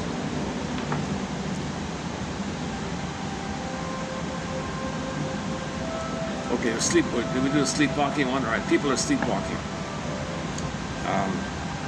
Yeah, so one guy, John F. had one client who says that when they go on vacation, they're too fidgety, they cannot relax. He goes to a beautiful beach, he's manic, he can't do it. He can't sit still. He's got to move all the time. So the nice environment didn't heal him, right? The person who is driven, who feels he or she can't take a vacation, who can't sit still, who must stay on the move, gotta move. I'll play, gotta move, I'll play the song, Gino Bennett. I try to play it once, copyrighted. 99% of the songs I try to play, I have to trim them, because they're copyrighted. There's so few songs I can play. Like, thanks to Tracy Bowen, I can play the one we played earlier. She's an Ojibwe singer, Tracy Bowen. We got 3 of her songs on our soundtrack. Great singer. Yeah, recently we talked about the indigenous thing, the documentary. Okay, that's not good. So look up Stephen Newcomb's documentary about the plunder system, the pillage and the plunder, like the excuse that's used to pillage and plunder. Well, when babies are traumatized, their only identity is food is a symbol for mother. But what's the first food for the baby? It's milk. They're one with the mother, but mother hurt them. All they have is the food. Food is milk. They don't say they're milk, they just say they're white. Then they say, well, there's a phantom missingness behind them that's voraciously greedy, voraciously grabbing, desperate to gobble. So that behind the thing, where you weren't loving, you're greedy and envy and desperate, okay, and cannibalistic idea. So Columbus and the cannibal, right? The invaders of the cannibal. This whole voracious greed like that. It's a puppet master tells Quartet, come up with the slogan. So the slogan is Prince Doctrine of Discovery. Well, we have a shade of beige tone of skin. So it belongs gobble gobble. That's it. It's called the Doctrine of Discovery. Okay? Because, see, here's the nonsense. Nobody's white. Nobody's black. We're all human beings. We're human beings. They don't say, we're not human beings, I'm white. No, you're a human being with a shade of beige tone of skin. Oh my God. We're a human family, earth family. But when trauma, you're psychotic. You're kind of like the pain of the voracious greed co-ops your language and create a slogan that says, well, we have we're more greedy and more voracious, so it belongs to us. So the slogan is, if we find something, it's ours. I don't care about you. So the baby doesn't feel for others. The baby just wants to survive. It's a survival thing. So indigenous people say, would you please stop with that? You're not a traumatized baby. You're just removed from your mother. You're given the powder stuff. You're a human being now. Do you realize that? All the pain is too much to realize it. You have a hard time realizing it. Actually, it's the weather. It's good weather-wise. It's breeze here today. Yeah, yesterday it was raining the other day. It's not raining here today. All right. So the daughter picked up the torch. She's continuing. Miss Shauna. A very pleasant young lady, about Shauna Blue Star Newcomb. She's continuing the thing. Look, people, you're a human being with a shade of beige tone of skin. Stop saying you're white. You're a human being. You're a human being. You're wounded. You're hurt. There's this emptiness that you weren't loved and nursed, so you're gobbling, and you create a slogan, gimme, take. No, you're a human being. So identify that everybody's a human being, human family, earth family, human family, earth family, right? But see, it's not reasonable. The unconscious doesn't have normal reason. There's no reason there. The survival limbic system, the amygdala only cares about eat or be eaten, gobble, gobble, eat or be eaten. If I don't eat, you're going to be... No, we're not like that. You're thinking like that because in the plunder system, you follow some book. Some book was handed up where you were ripped away from them. Mother, put on a scale, and the hormones go away, washed up, put in a towel, separate, put away for a while. So that's to break the bond. Then you have this voracious greed. So that's what happened to you. Can you identify? You're a human being. Build your reality ego. You're a human being with a shade of beige. So at least confront this nonsense of somebody being white or black. Oh my God! You can't even say you're a human being with white skin or a human being with black skin. That's nonsense. Everybody has a shade of beige or a shade of brown. It's a melanin thing. Trauma whacked either, the theory is the pineal gland, which regulates the production of this chemical that's responsible for the skin tone, color of your hair and eyes, called melanin. That's whacked, so it's whacked. Or it's just over time with the sun interaction that affects it like that. I don't know. It's just a superficial cosmetic thing. It's a cosmetic, either trauma to the gland, because babies are traumatized to do this, or just over time, environmental, I don't know. But it took us millions and millions of years to become the hominid that led up to the only hominid that grew the cortex 200,000 years ago. Us, we're all from that 200,000 year ago time, that massive family in that area, and we spread around like that. But then 10,000 years ago, somewhere between 5 and 10,000 years ago, with their discoveries, whoosh, serotonin went down. Give me more. How do you get more? Hurt the babies. They'll be flying monkeys. They'll be greedy with the backdrop, with the phantom, massive missing identity. Gobble. Because when you gobble, you have the hope to get mother's love in the past. So gobbling is the hope to get mother's love in the past. Greed and envy is the hope to get mother's love in the past. So babies are traumatized to gobble because behind the scenes characters, the most schizoid, the most detached, coldest cold, we'll use them as flying monkeys. So you got the two like that. You got the behind, obsessive, cold, detached behind, and then you got flying monkeys in front, and then they do the activity, but you got the plotters and the planners behind it. So we've been in this mode where the plotters and the planners, via the proxies of the greeters, they're not going to get, neither of them are going to get love in the past. Neither of them are going to get love in the past. Why this happened, why there's more trauma in correspondence to the skin tone going down, I don't know that part. Colder place, pineal gland, whatever. But it's not about that. It's not about the melanin. It's nothing. I don't buy this melanin. Forget this melanin theory. It's just a cosmetic thing. But the plunder system says, no, we're white, it belongs to me. So they go to Turtle Island, people have been living there, hundreds upon hundreds of nations have been living there for, now they're saying 70,000 years. It used to be like 50, is it? Around 50,000 years. Now they're saying there's evidence it's longer than that. They've been there for 70,000 years. All these cultures, sophisticated cultures, in harmony with the land, a feminine element, a feminine place, right? Very emotionally rich, very feminine feeling. They didn't read it all that. They don't know what greed means. They don't have that. Some babies will love like that. They've been living in harmony with nature for 70,000 years on Turtle Island.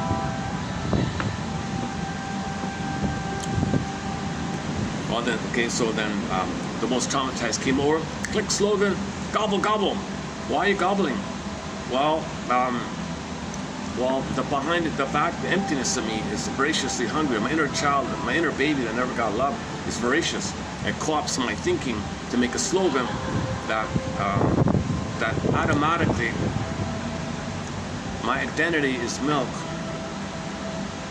Okay, milk is white, so our skin more resembles white. So I'll just say white. For a shade of beige, I won't identify shade of beige. I'll just click white. I won't even think it's beige. I'll just say white. I won't think of you as shade of brown. I'll just say not white or something. And I'll say if whites quote unquote find something, click, it's ours. And it doesn't matter. And we erect statues to these people. There's a massive statues to people who peddle this, who sell this. People celebrate these characters. Who did this extremely barbaric, savage thing. The cannibalistic. That's the name of the book, Clubus and the Cannibals, and the conquistadors and the cannibals. All this gobbling was them. They were civilized people, highly advanced, emotionally civilized people, sophisticated, advanced, nuanced, emotionally rich. Yes, they were primitive in their technology, but they were way more richer in the feminine, were meant to be from the feminine. Okay, Joseph Campbell the man spent his whole life reading everything about mythology and myths. His final conclusion was, no, the invaders are the barbarians, savages, not them. We'll go to a quick clip is Heck Ramsey on YouTube. The famous actor Richard Boone, who played Paladin, where do you roam? Richard Boone did a follow-up to Habbo Travel called Heck Ramsey, and he bawled out one of these kind of characters. Oh, you think that? You're a prejudiced person, you? He schooled them a little about this kind of thing. About who the cannibal, who the cruel, savage, violent person. We have a new thread in our collection, Indigenous Wisdom, quotes from Indigenous elders. We did just one page. So we'll have more in the future. That's a newly added topic to our collection called Indigenous Wisdom. We've got Chief Tecumseh and Chief Joseph, Geronimo's and Geronimo. A few others.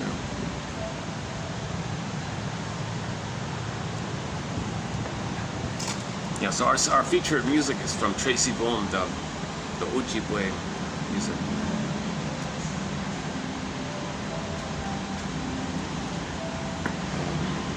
Contrary to the popular saying, my fan, hang on. I gotta get the battery. Sorry. Let me do this. I forgot to. Let me dig up the battery from my bag. Let me take a short musical break here. Let's play yesterday's song. From Turkey. It's a fun little song. Wait a sec, where is it? See at the end there. Oh, Zeren. Let's take a 3-minute musical break here. I just discovered this yesterday from Radio Garden. Great channel. Go to Radio Garden. That's a fun channel. This was playing when I went on it. So.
turns out to be a cover song. This is a cover song. A lot of people sing this, but this is a good cover of it.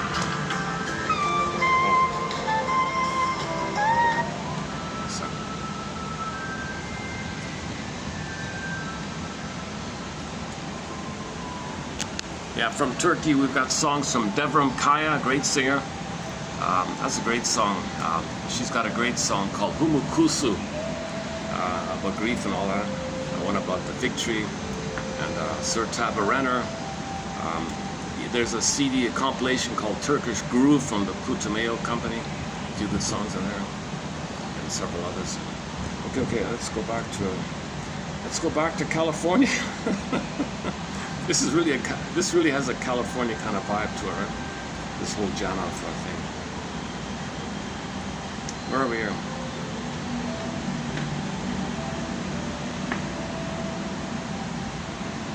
Okay, so we're sleepwalking, right? Okay, so we're all sleepwalking. Let's wake up. Okay, so the baby's born, birth trauma, left alone. Gonna lead to symptoms. And maybe the mother is depressed or something happens afterwards.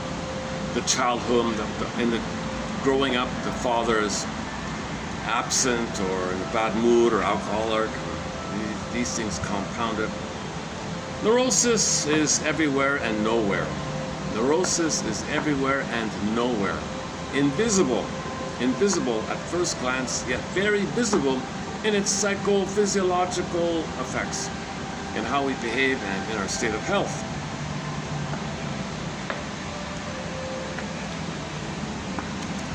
It has so many different faces. Right? Most doctors may find it difficult to accept the notion that they fill in the blank, take your pick, is the result of something that occurred decades earlier.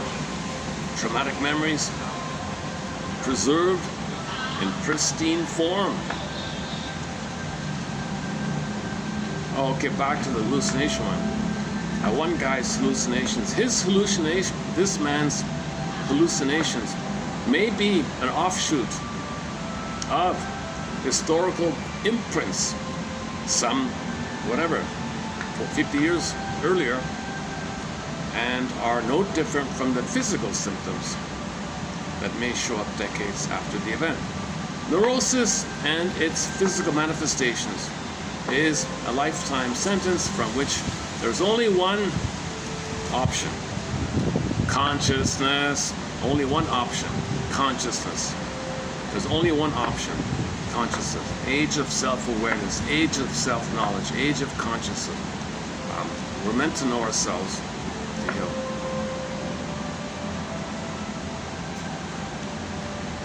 That's the built-in gift of humans. We can be conscious, right? If you take a cat who's damaged, he has no chance. He'll be stuck in it, right? Unless you can shake it off or something. If you can't shake it off, it's too much. He'll be still stuck. But humans can be aware, and the awareness has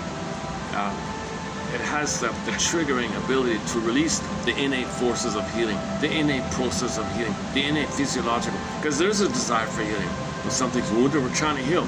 Consciousness says, I want to heal. Consciousness says, welcome to healing. Without the consciousness, you don't welcome it. So you want to welcome the healing. Without consciousness, you're getting in your own way. And your arrogant pride says, give it to me. That's not it. That's the trick. That's the trick idea. Okay, what about back to the delusions. She knew during her neurotic obsessional phase that if she didn't keep her compulsion OCD, okay, this woman had OCD, the delusions would enter. Okay, so she knew that if she didn't maintain her OCD obsessive thinking, perfectionism thinking, her compulsive behavior, then something would, she's doing it to bury the hallucinations, right? So it's defense against pain to do this manic kind of thing. She explained, quote, the delusions were sitting behind the obsessions, like the obsessions were holding back the delusions, unquote. The whole obsessive apparatus kept her from knowing that it was past pain she was dealing with. That is the function of all this. They absorb the pain so that it remains unconscious. Included in obsessive thinking is wild beliefs in the UFOs and that stuff. It has the same effect. The more pain, the more wild the belief, the more wild the belief. Obsessive, paranoid kind of thing. It's defense against the pain.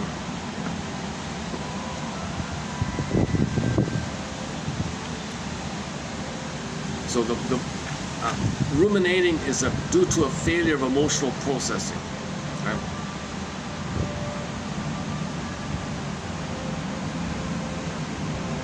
Okay, for more on the obsessive topic, type in Joseph Barnett in our collection here, and his wife Tess Force. We're going to do the next one here. According to a magazine called Science News, April 29, 1994, according to this article here, there are actual quote-unquote caves inside the cells that store noxious or harmful material. Okay, I don't have the whole story here, but he said the amoeba, if somebody squirts ink, it'll absorb it and put it in a little cave area. Then you take the amoeba into clean water, fresh water, then it'll spit it out. It'll get out. So if the environment's toxic, he'll hold it into a pocket. Clean the water, he'll come out. That's his metaphor. Again, emphasis here, metaphor. That we have this stored memory and pain pocketed away. And when the environment is safe and nurturing, it can come out. He's just using it as a metaphor, not actual.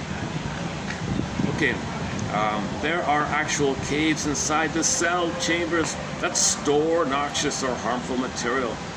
These cave-like things can open, take in molecules from the outside, then close up, very much like the amoeba, right? All right. Also, the human cells can do the same thing that the amoeba does. That's what he's saying, according to this article. It is possible to mine. There's a joke. The therapists were having lunch. Lunch break was over. Back to the mines. Back to the mines. The mines. This is mining. It is possible to mine these caves for their historic contents, much like what was done with ancient cave drawings. We save ourselves by internalizing adverse circumstances such as anoxia, abandonment, and other kinds of trauma, engraving them into our brain and physiology.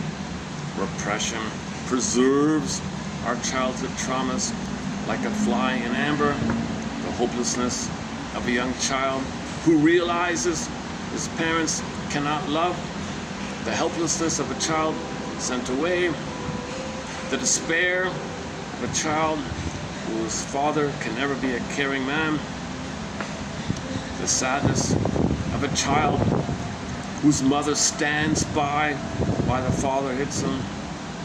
This child grows up, okay, and looks for relief, for some pain relief, does whatever, fill in the blank, in lieu of the love that he didn't get, in lieu of the hugs and didn't receive, kind of thing. Current reality hasn't the chance against old unfulfilled needs. So nothing in the present that's symbolic of mother's love can do it. Okay, so his example. So he also uses so we have a few examples of this. He also uses the Marilyn Monroe example, right? All these wealthy billionaires and millionaires love her, want to marry her, be with her. And then praising her and saying how great they are. All the people saying they love her and all this. But did it work? So in the present, other people's applause and all that. It doesn't work, right? You got to process the earlier thing. Remember, it's in the cave, right? The cells, it's caved in. So outer things that's supposed to kind of represent positive things in the regular life doesn't detox the thing. It doesn't come out like that. Only a safe environment, like the water metaphor, then it comes out in a safe environment. Now maybe she can use the adulation of her fans as a safe environment to release it, but I guess she didn't do it. Okay, for more on the Marilyn Monroe story, I posted a few quotes from a book called Hollywood on the Couch. The shrink has an opinion about that whole story. So, oh, I got some people just in front of me here. So, okay, where are we? Yeah, it's Sunday here. Ooh, busier here now. Oh boy, I'm really. This is the most tired video I've done in a long time. Nobody even saw my zero goose egg. My last video, goose egg. That's okay. It was windy. Half of that video had a lot of muffling sounds from the wind. And I posted some controversial quotes that I'm not too familiar with, so I don't mind the last video being unseen. I only posted some shorts from the music portion of the video. I like that song from Turkey. And we played a song from Pharaon, a new song from Pharaon called Not 53, the first track on the album Shadows on a Dime, 1984 album by Pharaon. She just celebrated her 74th birthday. Happy birthday to the indie folk queen Pharaon. We have a lot of great songs of hers on our soundtrack. Ain't Life a Brook. Misty Mountain, It Won't Take Long, Shadows on a Dime, a couple of others.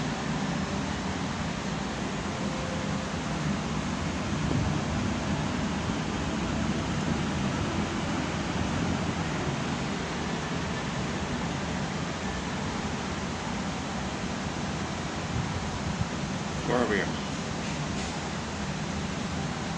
Even when we are loved and adored in adulthood, we are still starving for the love we didn't get in our childhood.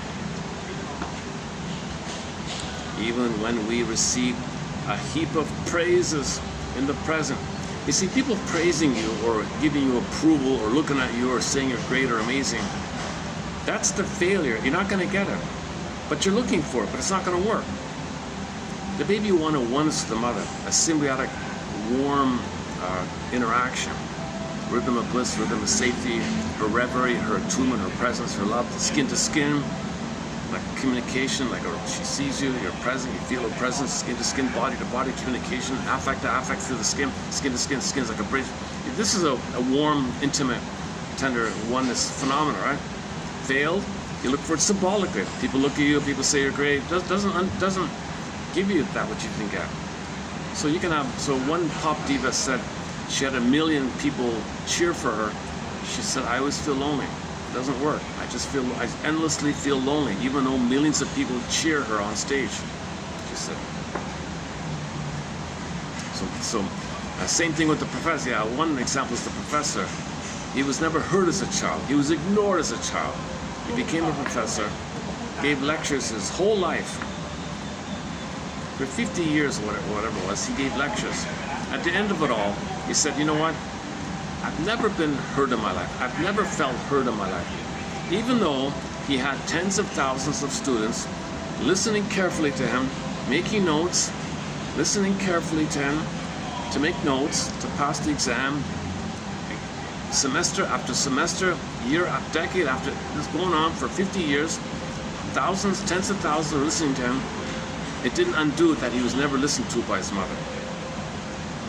So you're still looking for it, but it doesn't work. No matter how many cookies you eat, it doesn't translate to you receiving mother's sweetness and comfort and love in the nursery. Same idea, right? This is called symbolic acting out. It's only symbol. No time machines. You gotta mourn it. You gotta mourn it by being in a safe environment, and letting the toxic memories in the cell caves spit out, right? Like the amoeba spits out the ink. Just a metaphor. That's a new one, yeah, that's a new metaphor for this therapy idea. I saw it before, I dismissed it the first time around. I saw this one, I thought, okay, let's give it a try, let's just experiment.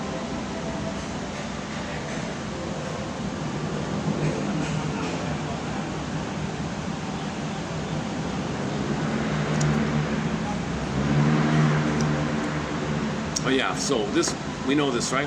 Even when we receive a heap of praises in the present, we tend to focus on that one slight criticism because it resonates with the past that was all too critical. So if the pop diva had 1 million people say she's great, but one person yawned at her, she'll focus on that. Because that links or triggers the pain of mother yawning at her or ignoring her, let's say. So she'll ignore 999 people, their praise, and focus on the one thing, because that triggered the pain, right? In the brain, quote, back then, unquote, in the brain, quote unquote, back then is, quote, now. So in the brain, the past is the present, in other words. In the survival brain, all time is now. The back then is now. There's no time in the survival brain. There will never be enough love in the present to change the past. Never enough praise to reverse a lifetime of being berated or disapproved. Marilyn Monroe could have attested to that. Roses every day, flowers every day, money every day, chocolate every day, gifts every day, diamonds every day, just flushing, right? Just a shower of, well, it didn't work, right?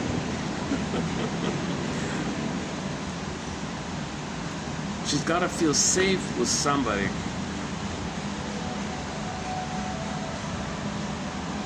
Have enough awareness with the safety, enough ego with the safety, and then it's released, right? Yeah.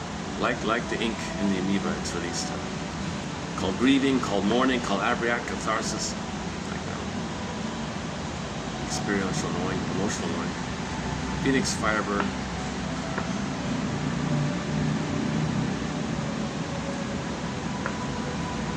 So that author who wrote about Marilyn Monroe's story in that book, Hollywood on the Couch, he makes very valid points. And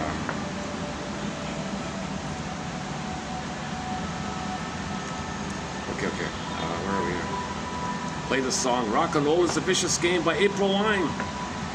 Oh no, sorry, that's for music. Play the song "Hollywood" by Street Harp, Kenny Shields.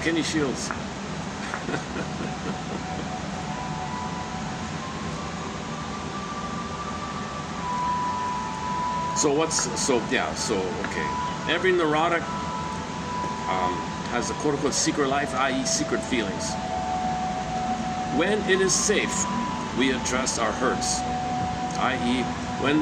so analogously, when the amoeba is put into clean water, a safe environment, the vacuole moves to the edge of the cell membranes and discharges the ink granules, restoring the amoeba to its natural state, normal state.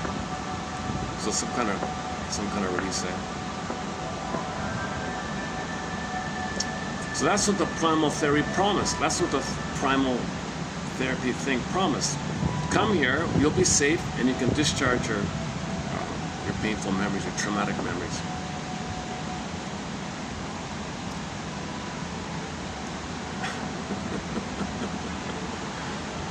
But the safe environment is your ego. It's the nest. It's not blindness, just you're in a nice place. You got to be aware. You got to be. Okay, I'm getting a little. Likewise, to achieve resolution and return to normal functioning, the human being must, quote, discharge noxious elements from its limbic storehouse into consciousness. Into consciousness. Oh, you release it to consciousness. You metabolize it into your awareness. What's stored in those little cave cells gets up at the conscious digests it, cleans it out, airs it out, and then it poofs away, evaporates, right? Consciousness is the environment.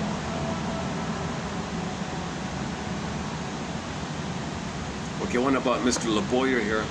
The ideal birth, as Frederick Le Boyer has demonstrated, involves an invigorating degree of effort by the baby, crowned with success, followed by nurturing at the breast. He's a hero.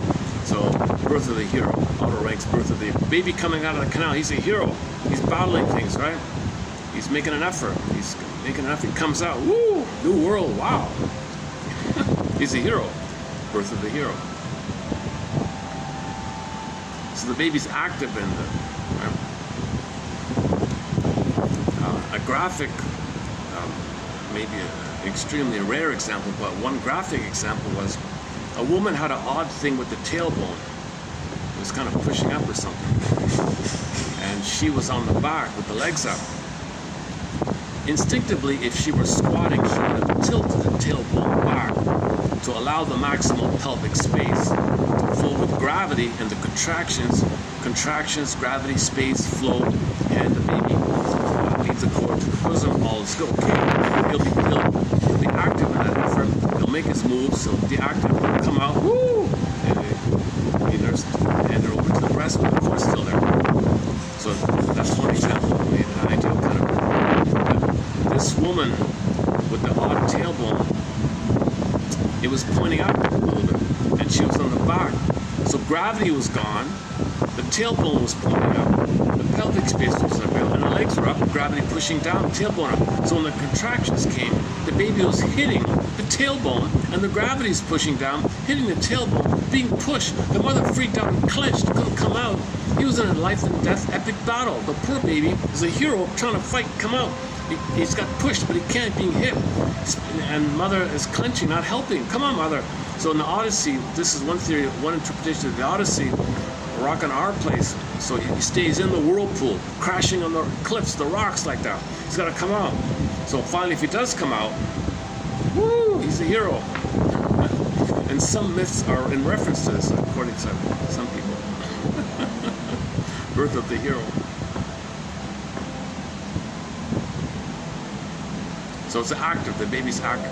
But if the mother says, oh, give me a painkiller, and he's numbed, he's passive, he gives up, pulled out, oh my God, imprint.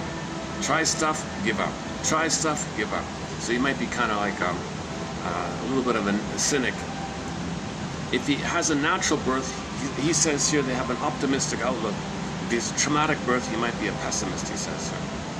The ideal birth, as Le Boyer has demonstrated, involves an invigorating degree of effort by the child, crowned with success, followed by the breast. This kind of birth means, above all, not giving anesthetics to the mother if it can be avoided. This birth imprint produces the physiology of optimism. At about 9 years old, Le Boyer babies, these babies using the Le Boyer approach, quote-unquote Le Boyer babies. I wish I were a Le Boyer baby. Were found to be well-adjusted and usually ambidextrous. That's the clue I have. I'm not. I have two left feet. I don't dance. I stumble when I try to dance. It's very awkward when I try to dance.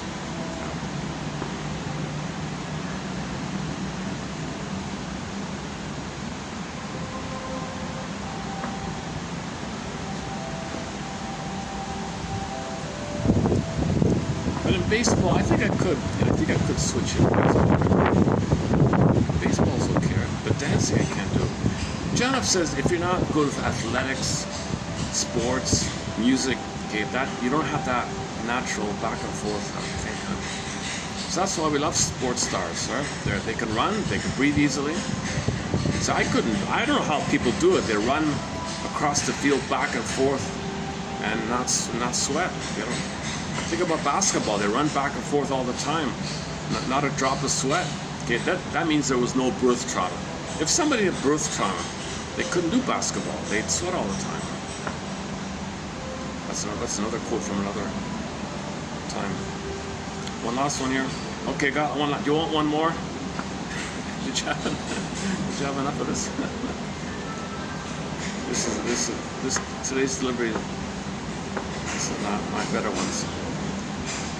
Okay, last one here. During the strain of birth, the unborn child produces high levels of stress hormones, also known as catecholamines, i.e. adrenaline and noradrenaline, which prepare the system for fight or flight from danger. In this case, the danger of death from anoxia, no oxygen, low oxygen.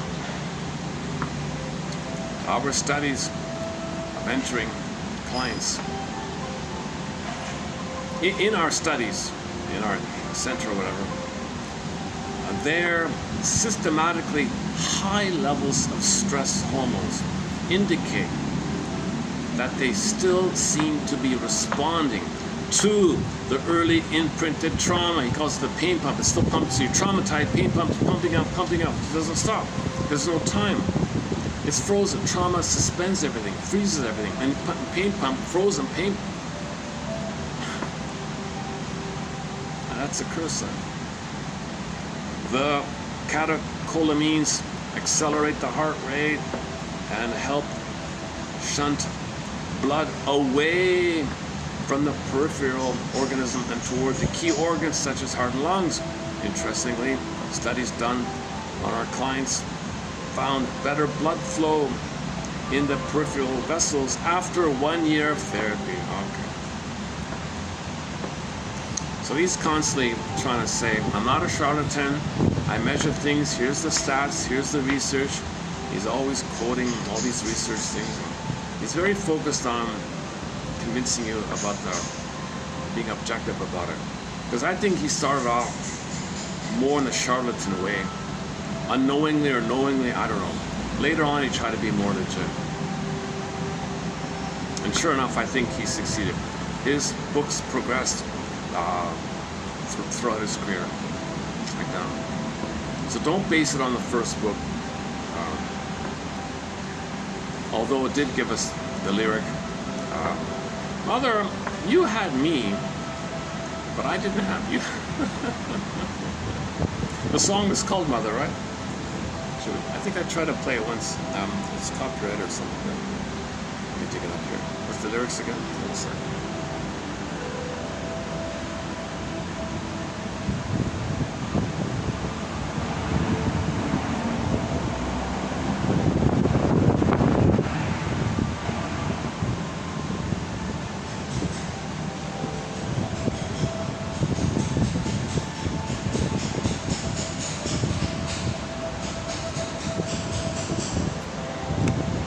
Yeah, so the song is called Mother by a very famous singer from back in the day. Mother, you had me, but I never had you. I wanted you. You didn't want me.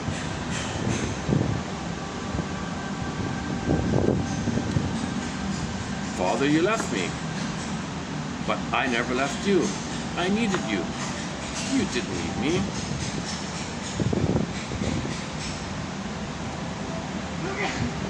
Okay, Mama, don't go. Daddy, come home. Oh, that's it. Oh, that's the whole song? Oh, my God. That's the whole song. Oh, lyric. Oh, that's it. That's the whole song. Hold on a second.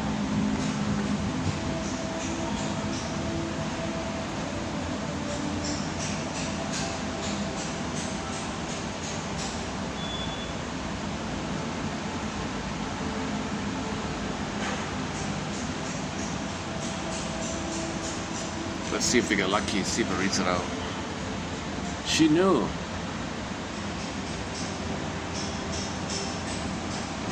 She knew, during her neurotic obsessional phase, that if she didn't keep her compulsions, the delusions would enter and plague her. She explained, the delusions were sitting behind the obsessions, like the obsessions were holding back the delusions. The whole obsessive apparatus kept her from knowing that it was past pain she was dealing with. That is the function of unreal beliefs. They absorb the pain so that it remains unconscious.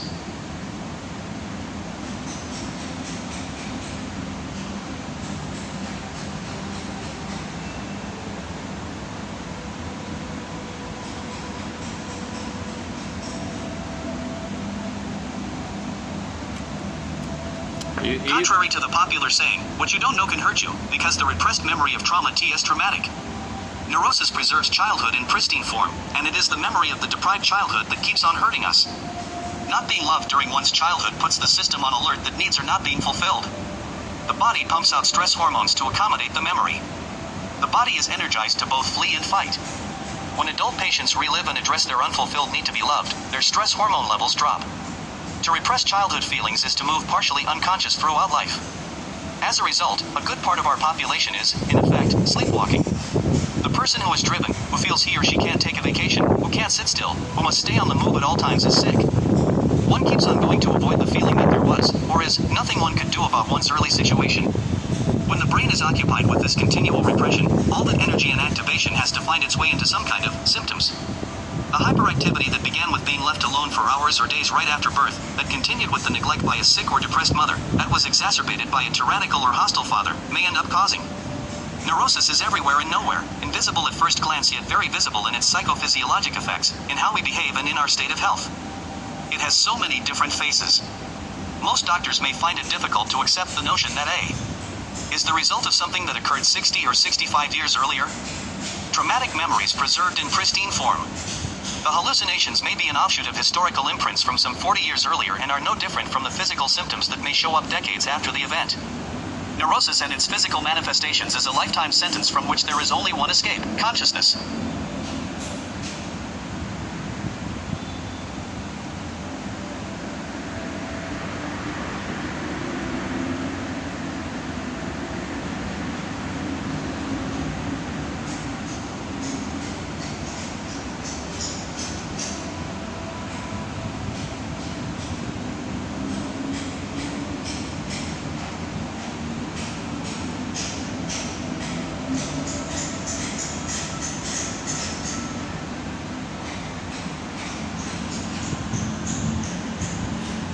Go on. Stuck.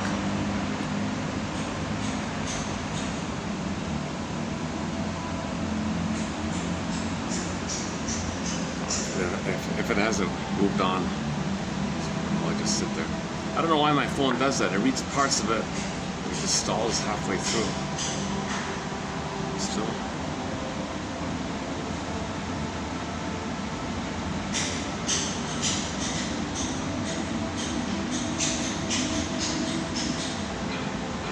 Sometimes if I change the voice... Consciousness. Oh.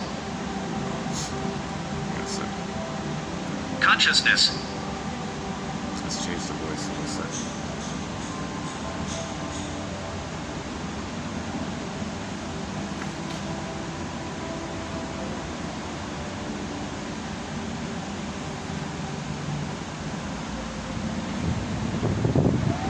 She knew, during her neurotic obsessional phase, that if she didn't keep her compulsions, the delusions would enter and plague her. She explained, the delusions were sitting behind the obsessions, like the obsessions were holding back the delusions. The whole obsessive apparatus kept her from knowing that it was past pain she was dealing with. That is the function of unreal beliefs. They absorb the pain so that it remains unconscious.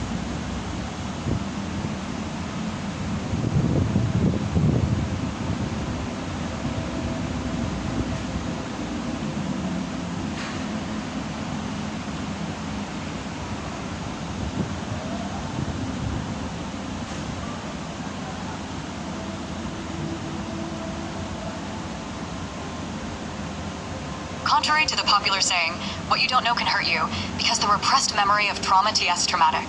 Neurosis preserves childhood in pristine form, and it is the memory of the deprived childhood that keeps on hurting us. Not being loved during one's childhood puts the system on alert that needs are not being fulfilled. The body pumps out stress hormones to accommodate the memory. The body is energized to both flee and fight. When adult patients relive and address their unfulfilled need to be loved, their stress hormone levels drop. To repress childhood feelings is to move partially unconscious throughout life. As a result, a good part of our population is, in effect, sleepwalking. The person who is driven, who feels he or she can't take a vacation, who can't sit still, who must stay on the move at all times is sick. One keeps on going to avoid the feeling that there was, or is, nothing one could do about one's early situation. When the brain is occupied with this continual repression, all that energy and activation has to find its way into some kind of symptoms. The hyperactivity that began with being left alone for hours or days right after birth, that continued with the neglect by a sick or depressed mother, that was exacerbated by a tyrannical or hostile father, may end up causing. Neurosis is everywhere and nowhere, invisible at first glance, yet very visible in its psychophysiologic effects, in how we behave, and in our state of health. It has so many different faces. Most doctors may find it difficult to accept the notion that A is the result of something that occurred 60 or 65 years earlier. Traumatic memories preserved in pristine form. The hallucinations may be an offshoot of historical imprints from some 40 years earlier and are no different from the physical symptoms that may show up decades after the event. Neurosis and its physical manifestations is a lifetime sentence from which there is only one escape: consciousness.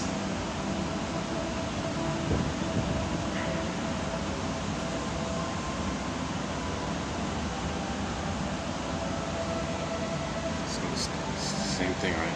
So install. The next one was about the cells, the amoeba one, and then the one after that was about the Boyer, and then the blood circulation idea. Yeah. I read one thing about this whole. It's a very specialized, unique. Way up in the hills, there's an indigenous group in Brazil somewhere. They've got a unique kind of setup with the environment, with the food, the culture, and the stories and all that. And if somebody was wounded, maybe because they're so isolated and they can be more nuanced and more, they can use the plants, those special plants, right?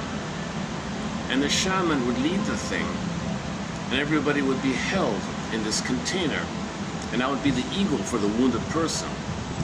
But that's a very specialized, choreographed. It took 70,000 years to fine-tune this thing, and that's just for that one unique thing. Now they're gone, all that, right? They'll give you the plan, and people take it without that on a weekend thing or whatever. Well, of course they're going to hurt themselves. It's part of the. It was part of the shaman's use of herbal medicine to help somebody, because their approach is holistic. You need the community, you need the story, you need the safety. Remember the safety, then with the amoeba story, the ink comes out with the safety. You need that kind of safety way up in the mountain in a traditional culture that's very nuanced and rich in this kind of stuff. Just to take the plant and then and give it to people out there, it's too much, right? So I saw myself that show, what's her name? I forgot her name. She took it and started seeing things outside of her. She had breaks, psychotic breaks.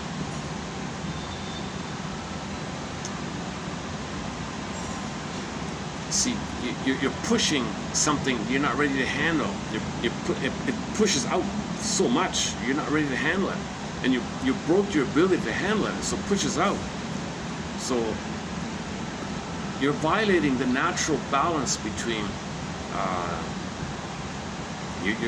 your conscious mind and your unconscious mind.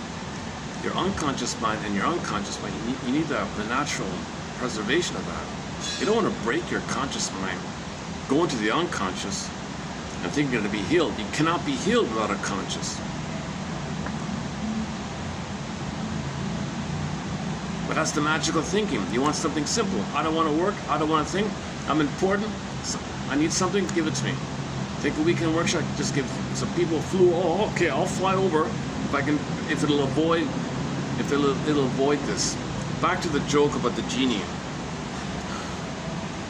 Yeah, it kind of fits in with that one. So the joke with the genie was there's a guy walking on a beach, a Hawaiian beach, and he stumbles across a bottle, but the bottle, okay, a nice antique old ancient bottle, cork on it, pulls the cork, puff of smoke, genie comes out. He's happy. It's a happy genie. Thank you, sir, for releasing me. For your kindness, I will grant you one wish. Oh, okay, he was a psychologist, by the way. Oh, that's great, Jeannie. Thanks very much. You know, I really want to all my life, I wish I could just take a road from Hawaii to California. Can I have a road? The Genie grimaced. Oh no, man, oh man. Do you know how long the pilings would have to be all across the ocean? And those pilings to hold the road up have to go all the way to the ocean floor. Do you realize how much cement is involved? I don't know, Matt. I don't think so. Okay. Psychology. I don't want to be unreasonable. How about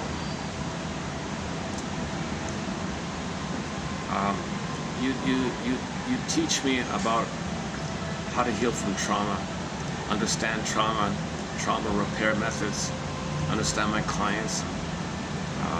How do I face this kind of thing? Teach me about healing, psychological healing, emotional healing. Help me to be help me to be a great healer or something like that. Help me to understand. The Genie grimaced. He heaved a sigh. Oh. Would you like 2 lanes or 4? So it's easier to do something physical thing like flying to the primal center in California than to face your inner. And that's another reason why that's part of the plunder system. Your anger at yourself. If you cry for love, mother said no, turn to anger. Anger attacks yourself, threats within. Self-system, anti-self system. Your anger, which is a cry for love to the mother, what turns in hating yourself. Hating yourself is the warping that you're crying for mother's love. Now it becomes an anti-self system because your own anger at your mother is attacking you. You're attacking yourself. It's a threat to yourself, enemy within, internal saboteur, self-saboteur. You got the self, and then this quote-unquote anti-self thing. Inner conflict. You want to be yourself, but your anger, crying for mother's love, because you got to connect to the mother. You got to have hope to have mother's love. To have the hope for mother's love, you got to hate yourself. So this is going on with them. Inner conflict, threats with them.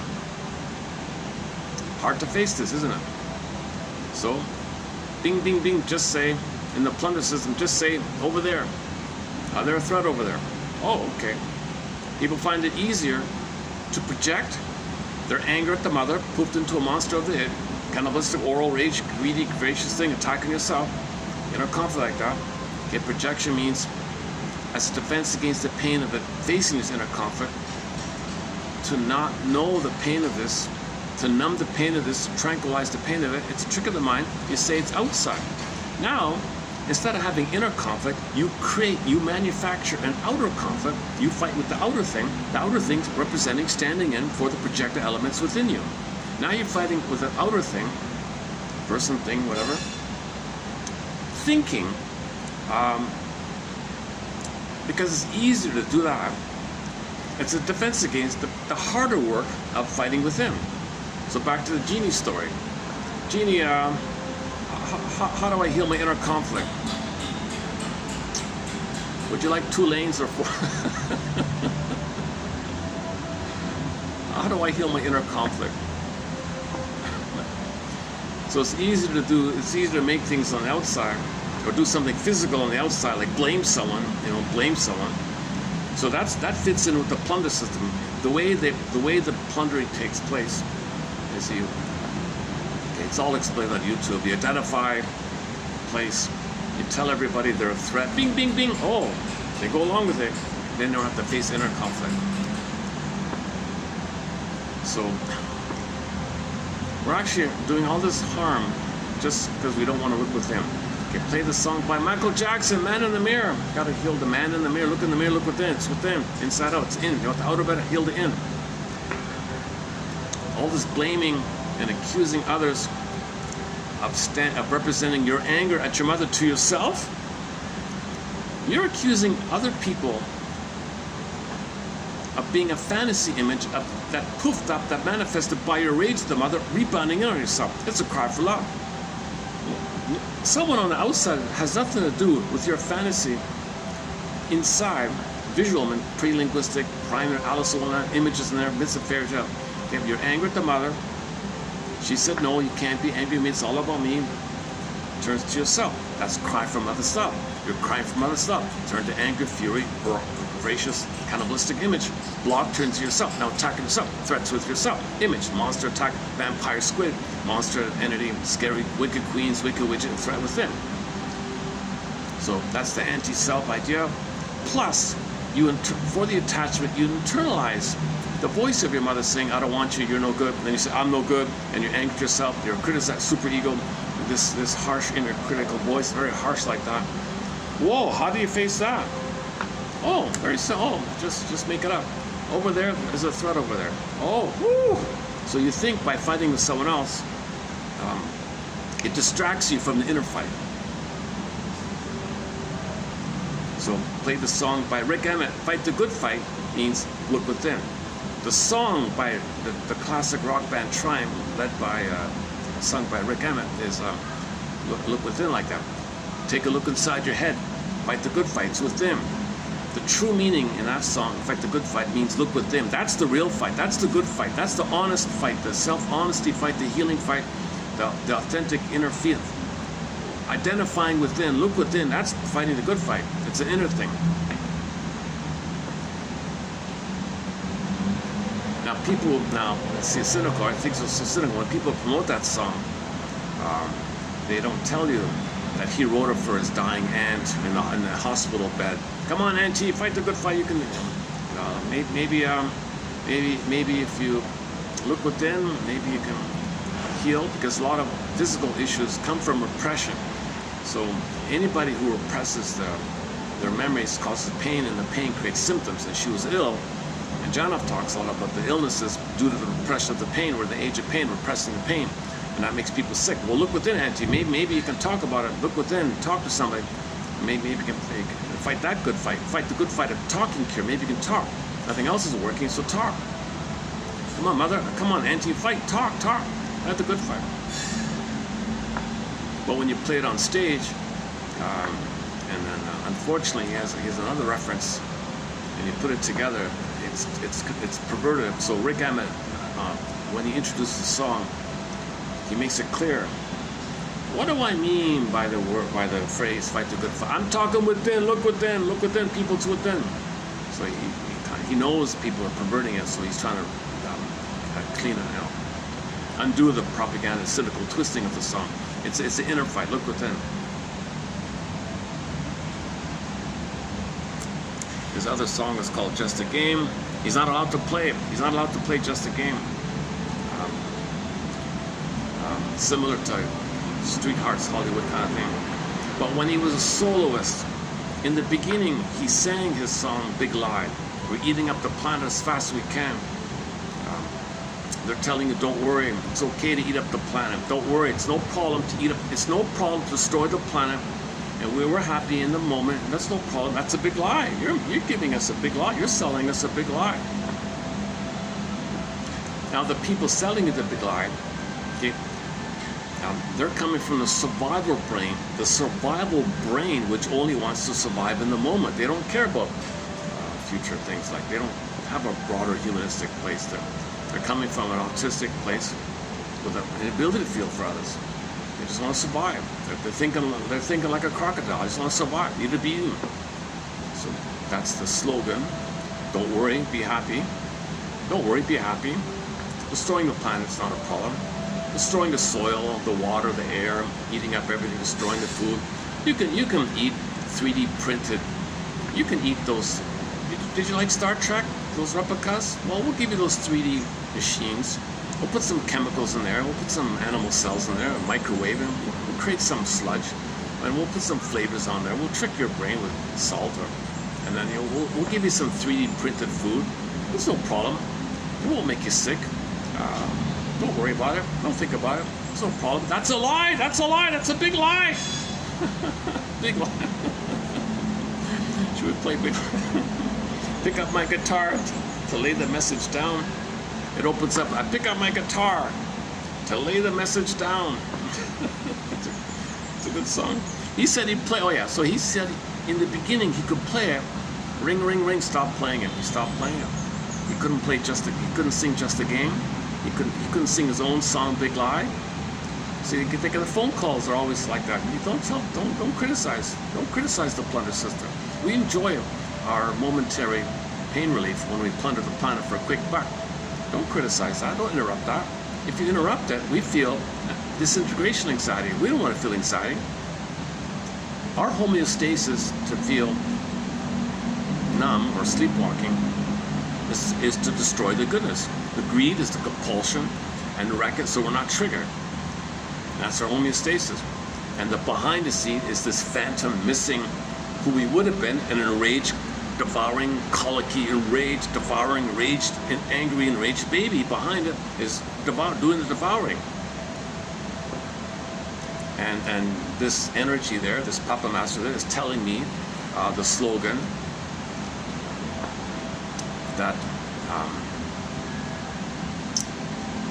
that I can use skin tone as a trick.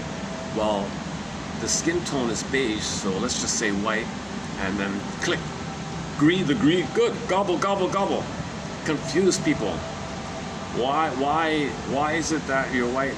Well, because our technology is more advanced. Your technology is primitive. So you're primitive. No, we're emotionally advanced. You're emotionally primitive. They flip it around. That's the trick of these things. Double thing, a double talk.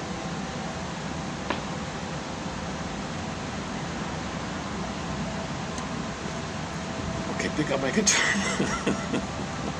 Pick up my guitar. Oh man, today's one of those videos. Once in a while I have a video like this.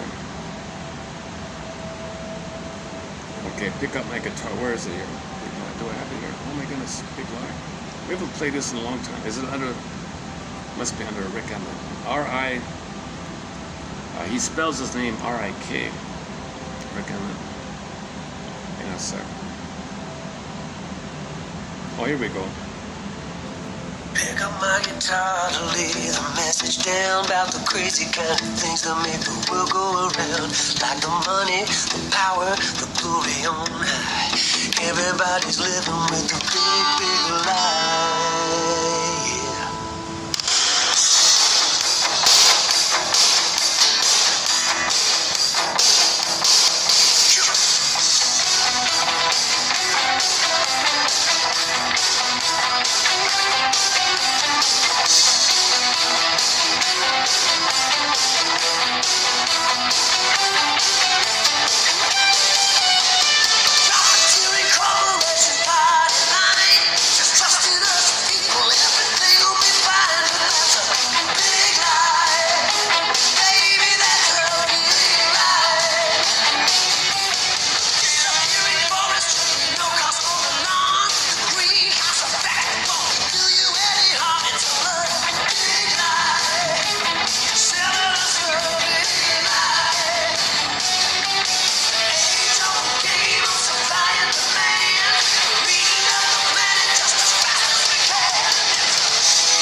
Let's try that again. One sec.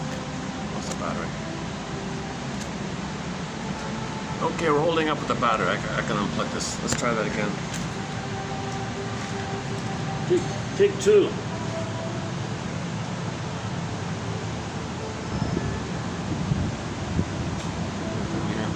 Oh, it's probably. Okay, let's just stay here then.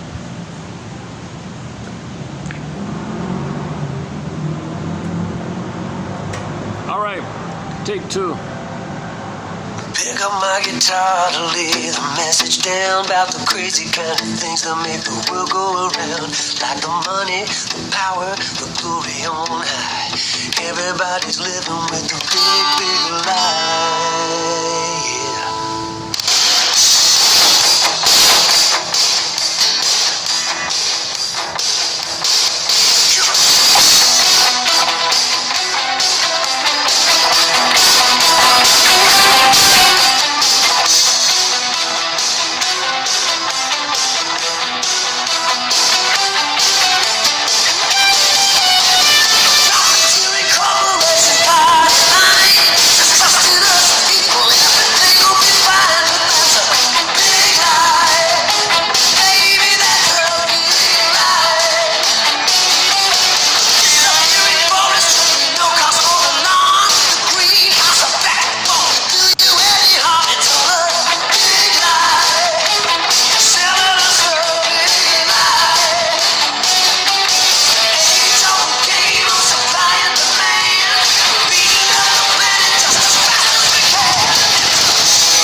So Rick Emmett's biggest hit is Lay It on the Line, Fight the Good Fight, Hold On, World of Fantasy, what else? 24 Hours a Day, Blinding Light Show, what else? Street Fighting Man, oh, Street Fighting Baby, yeah. Street Fighting Baby. He's born as a street fighter, right? So when the baby's born, all revved up, he's a street fighting baby. Pain pump, cortisol, all revved up like that. So,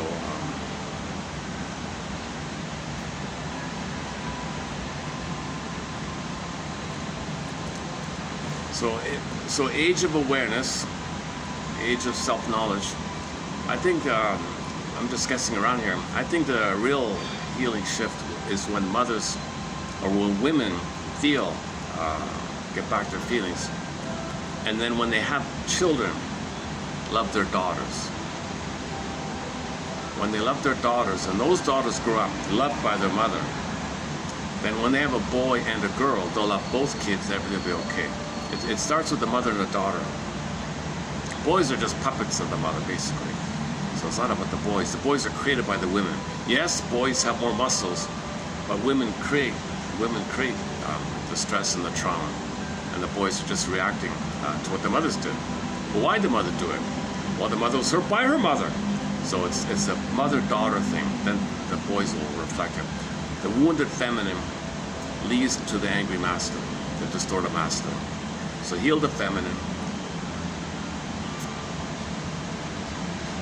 So when women feel, then their doing will be loving for their children. Those children will be loved. They'll have a sense of self. And when that's ethics and morality, when you feel. The problems are not feeling, then the doing is disturbed. If the mother's not feeling and she has a girl or daughter, she'll hurt the kids out of anger, telling on a feeling, telling on I was hurt, I hurt the kid, displace her anger, revenge ideas, and so on. And we've talked a lot about the many ways mothers are, there's different versions of how mothers are misattuned, malattuned. So we talked a lot about that previously. Okay, let's wrap it up here today. 5:30. Man, oh man, I'm really absent-minded today, I guess. 5:30 here. Luckily, it's a nice day here today.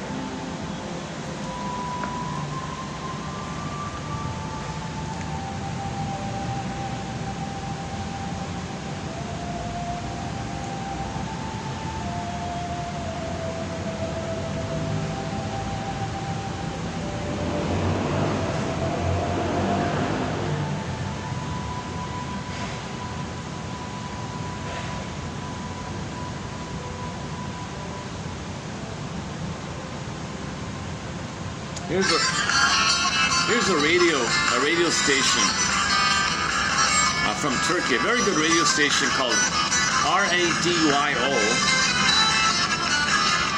AK D as in David ENIZ.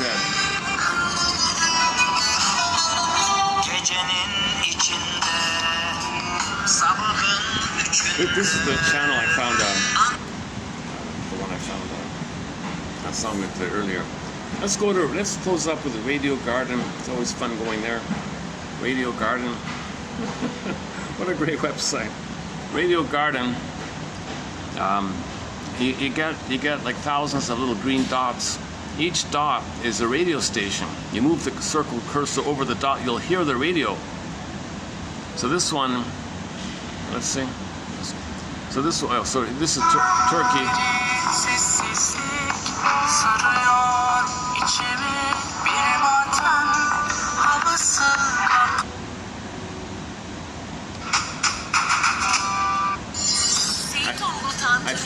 I found Nayanka Bell from the Ivory Coast using this method. Oh, it's copyrighted. Hang on. Uganda. How about here? Let's go to Africa.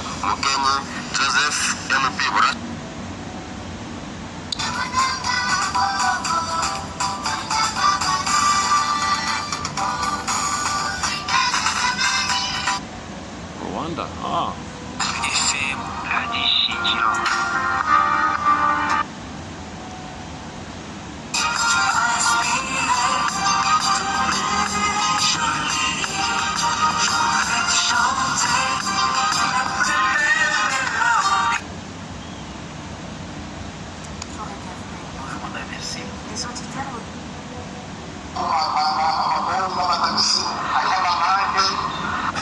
Tanzania. All right. Kazi yao waliopotoka naichukia. Tanzania. Haraka tena kwa usahihi. Oh, desert. Zambia. Abiding Christ. That there's thoughts.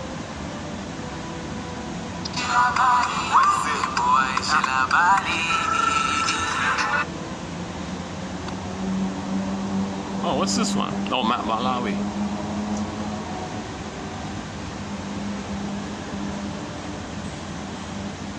No. Oh. Oh my goodness. Do acidente de viação que matou 3 pessoas. Zimbabwe.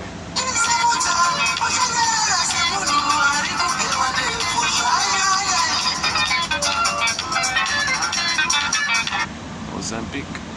O número de feridos graves é o balanço de acidente. I have dreamt you here with me. You make me so complete. Entre o bairro de Climane, na província central da Zambésia.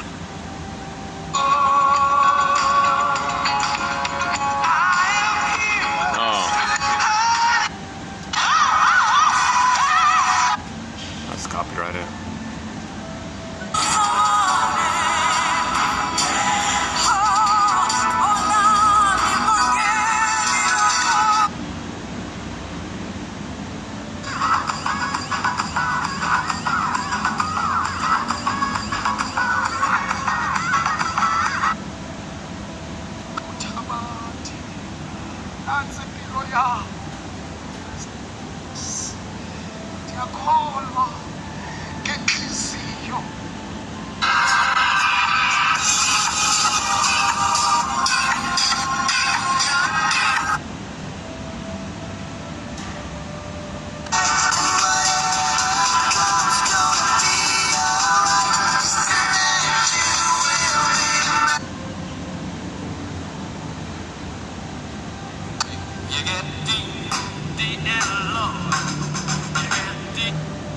Where's the Ivory? Let's go to the Ivory Coast. Where's that? Let's go back to the Ivory Coast.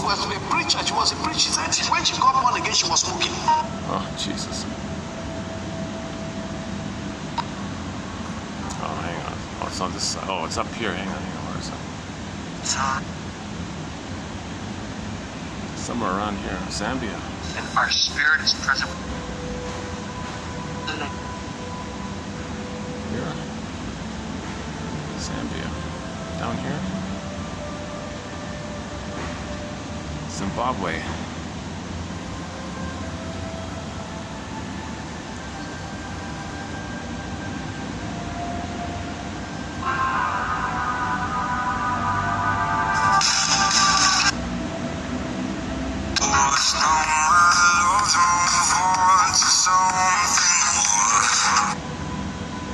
देसी घी, ताजा दूध और ताजा लस्सी हर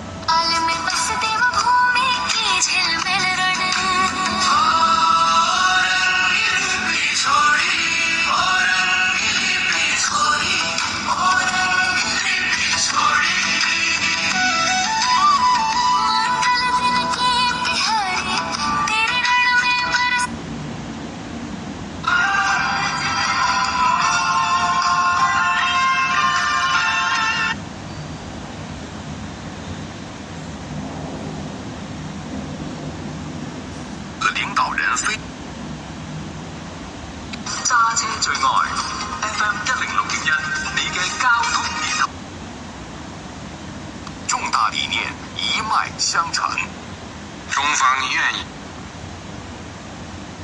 Amen. Hail Mary, full of grace, the Lord is with you. Oh God, over. Jesus. 经济、人工智能等务实合作，为亚太发展。 Oh, that's a speech from the.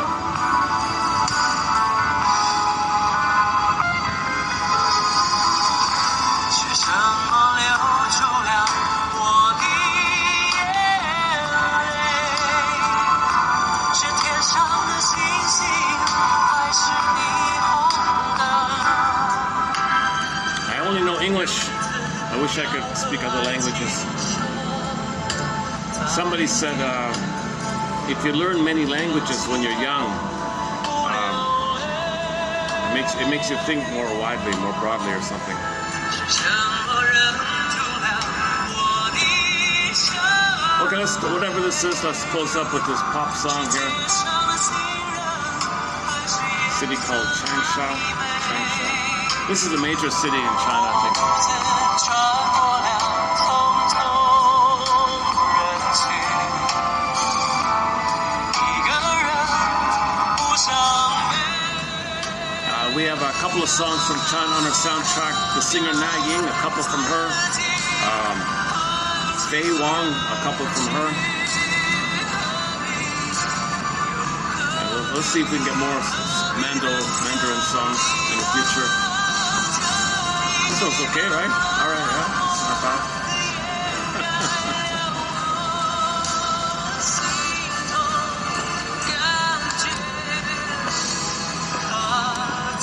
Any final thoughts here on this Sunday late afternoon here?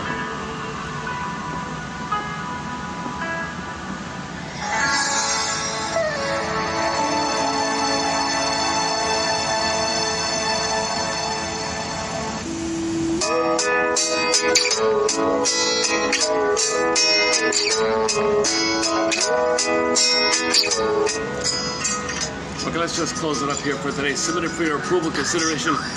Should you choose to accept it, is to visit the page discussed here, 3343, right? 33. What is today? 30. Today we did TQ page entitled TQ 3343. Yeah, I think so. And see what you think. Free associate from it. If it leads to a dream, say to yourself, thank you, unconscious, for the dream. It's like this in my soul today. Remember, dreams tell you about the relational theme and what you're feeling.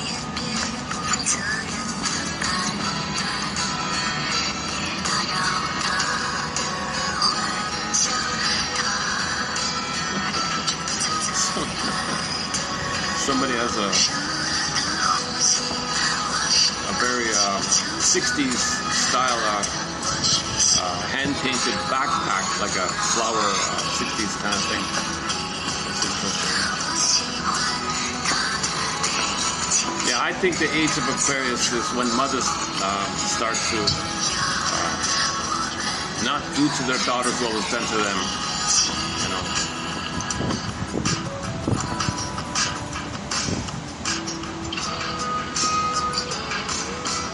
Anytime, back to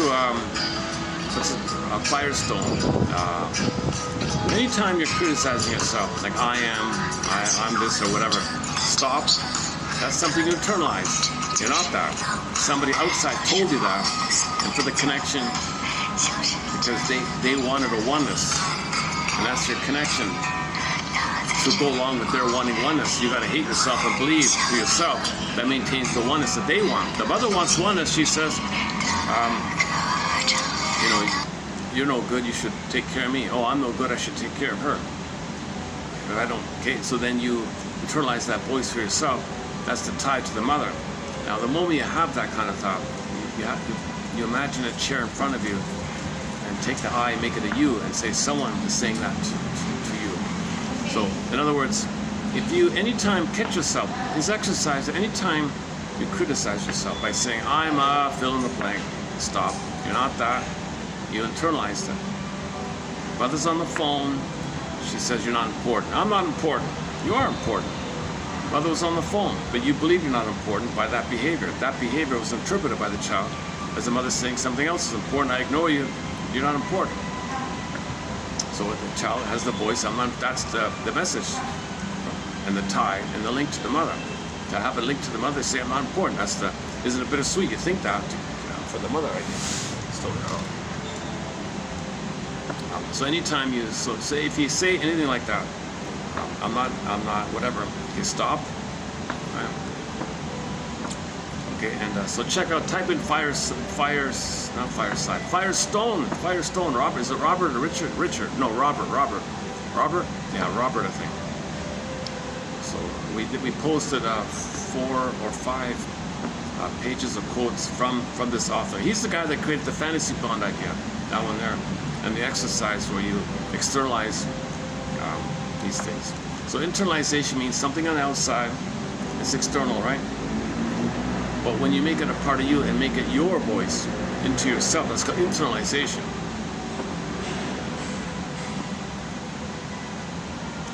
And your anger at that fuses in, attacking yourself. So now you're angry at yourself, crying from other side, and your mother's saying you're no good, and you're angry at yourself. You put it together, it's a harsh inner critic called internal saboteur by Fairbairn. So we discussed Fairbairn's quote recently. Play the song by the band Delirium. Can't you see? Can't you see? Can't you see?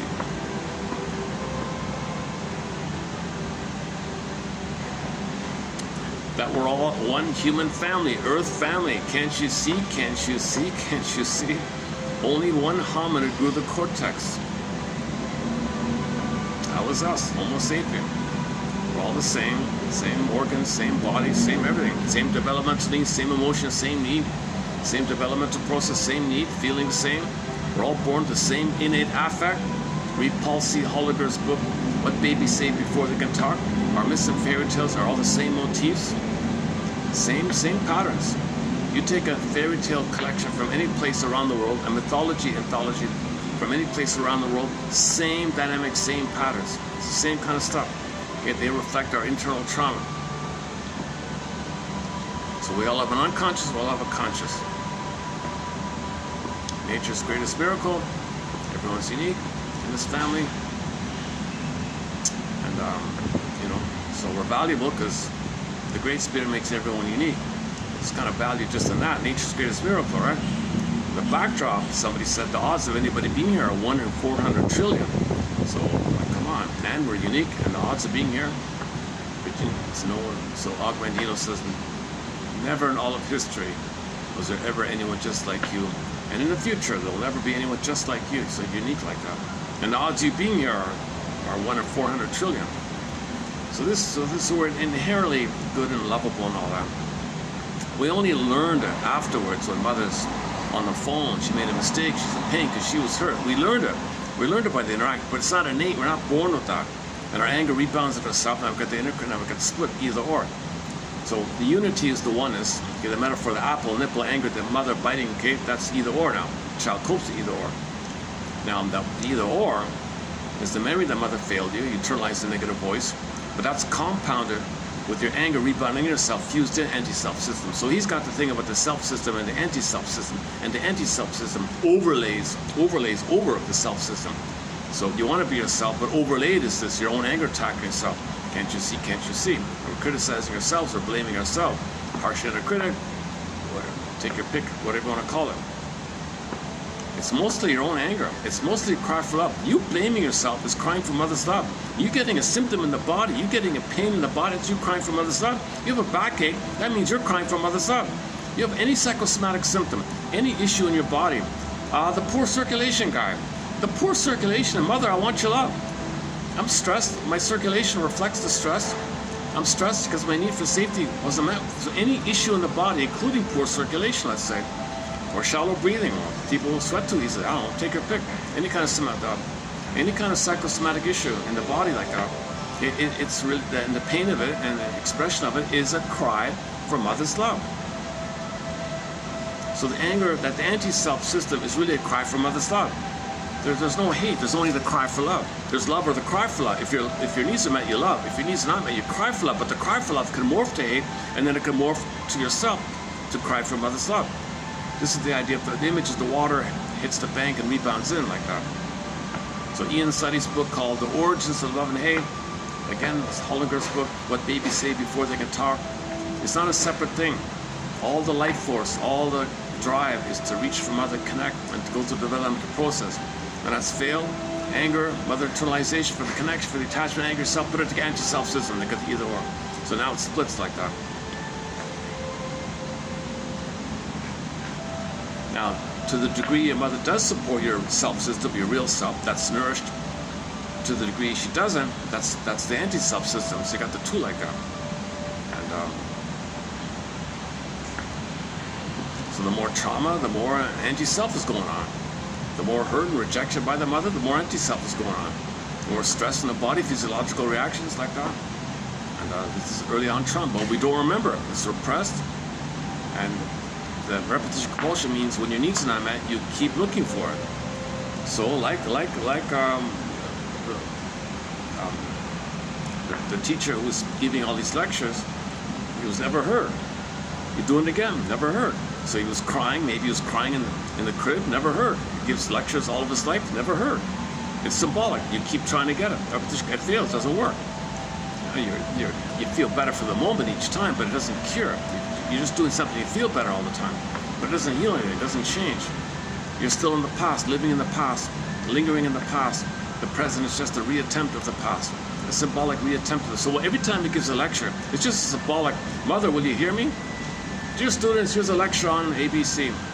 Okay, you got it. Mother, are you here? Did you hear me, mother? Students, here's another lecture. Mother, are you hearing me? No. Students, here's another lecture. Mother, are you back in the past with this kind of thing? Another new idea was the Firestone's fantasy bond idea with the cookies and all that. You're going from cookie to cookie to cookie. That means you're living your life from mother to mother to mother. Like you're still in the past, fantasy bondage, right?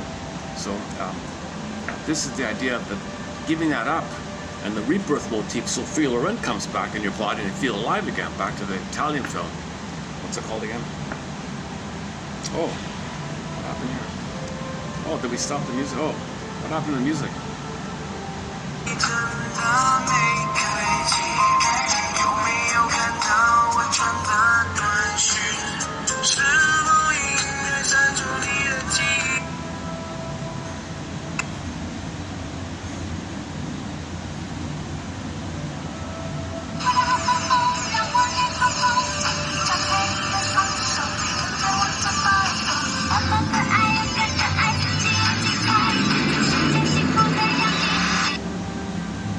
News. Okay. No. How about Shanghai? Oh, Shanghai. Classical Shanghai. All right. Yeah, we got to get more classical. I don't have much classical on the soundtrack. A lot of classic rock and folk and music from around the world. Yankabell recently from the Ivory Coast and Turkey. A lot of songs from Turkey, as mentioned before. There's some classical music. I don't recognize it. Maybe it's Mozart or something. Oh, we have the Butterfly Lovers. Oh yeah. Another song from China is the Butterfly Lovers. It's a melody. It's a melody. Different orchestras perform it. Different musicians play it. It's usually a violin thing. Butterfly Lovers.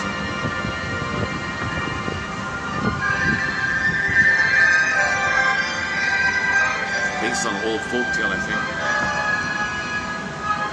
What else?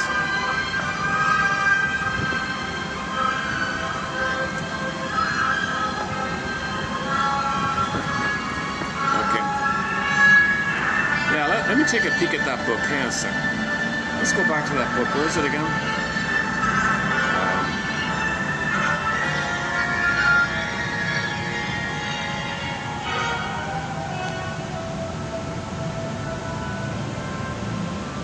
How to Feel Reborn, is that it?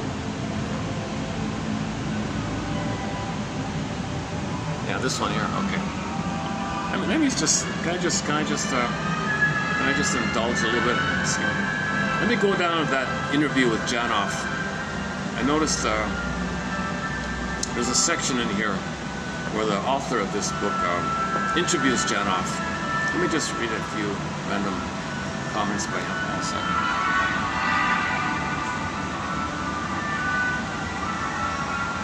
Somewhere around here, I think.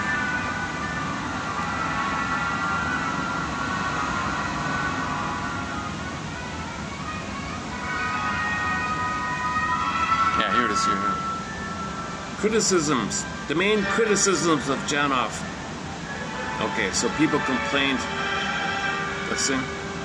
Janov is said to be trying to control primal therapy as his possession, just as Freud did with the psychoanalytic movement. Janov has registered, or quote, service marked the name primal therapy, and warned that only people certified and approved by him are qualified to practice primal therapy. Yet he has made the conditions for certifying therapists so stringent that it is very difficult for them to leave the institute and set up on their own. Many of his trainees rebelled, left anyways, and began their own thing. Okay, yeah.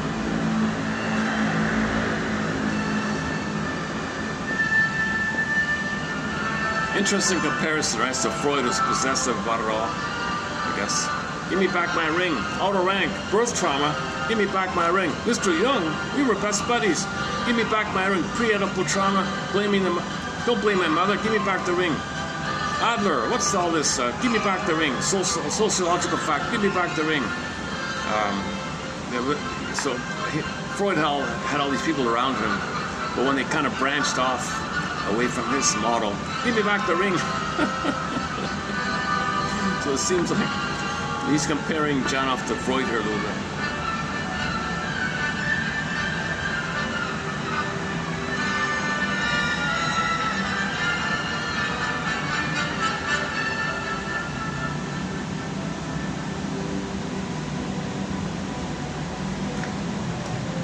Okay, let's see. Where's that interview? Hang on a second. Oh yeah, we have some quotes from Mott. He mentions here Mott.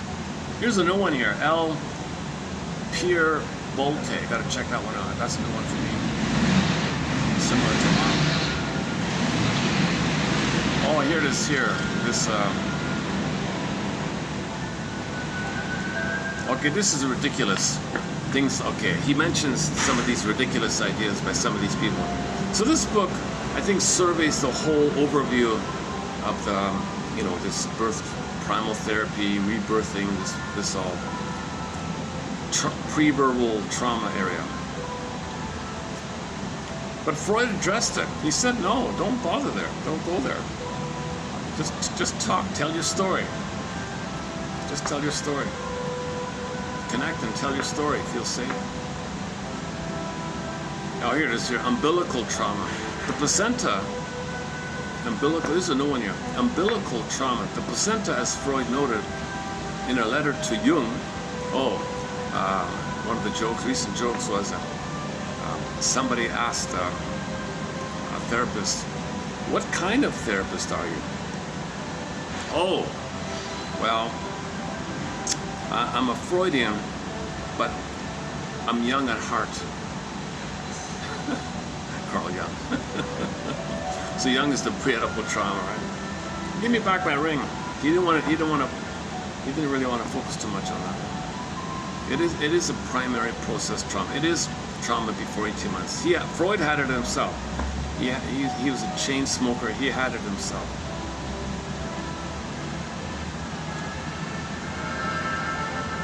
Whereas the umbilical trauma, the placenta, as Freud noted in a letter to Jung, was often mistaken for a twin of the baby. Oh, I see. With the severing of the umbilical cord after birth, the loss of this placenta can be experienced by the newborn as the loss of a twin or part of the self. Now, see, that's similar to indigenous people say, you gotta leave the placenta and the cord. Indigenous people have been saying forever, from the baby's point of view, that's his guardian angel, his spiritual guide, his power source, his power animal, his support system, his support network. It's his cord, connecting to the placenta, guiding him, feeding him, pulsating, still alive, still sending food, still sending oxygen, still sending everything that he needs through the cord to the placenta. Placenta cord belongs to him. They're part of the child. They come from the child. What are you taking away for? What a betrayal. What a thing to, why would you do that? Keep it there. Leave it. It stays on for a couple of days.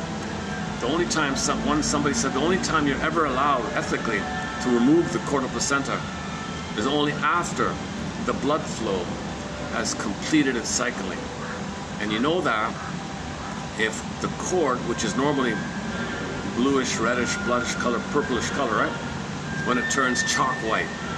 When the cord turns chalk white and it flattens, flat like a pancake, then it's complete.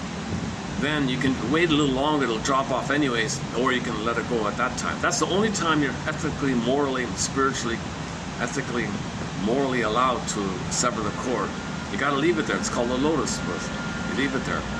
So you're removing the baby of his power source, his guardian angel, his twin brother, if you want to use this one here, his twin like that, or whatever you want to call him, part of him. That's a loss. It's like losing, like a baby losing his twin brother. You're losing. It's a huge loss, like this. Umbilical trauma. Let's try that out.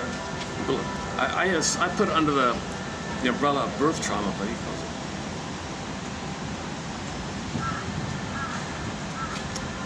The next one here.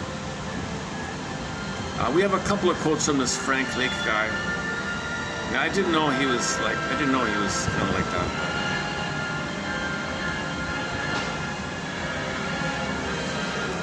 I guess Merriam Woodman says this pattern you have with the birth, when you go through major changes or transitions in your life, you'll kind of repeat that. So, what happened? Something beeped on me. Battery's okay, 50%. Should be okay. Yeah, so this lady says, where's it here? She believes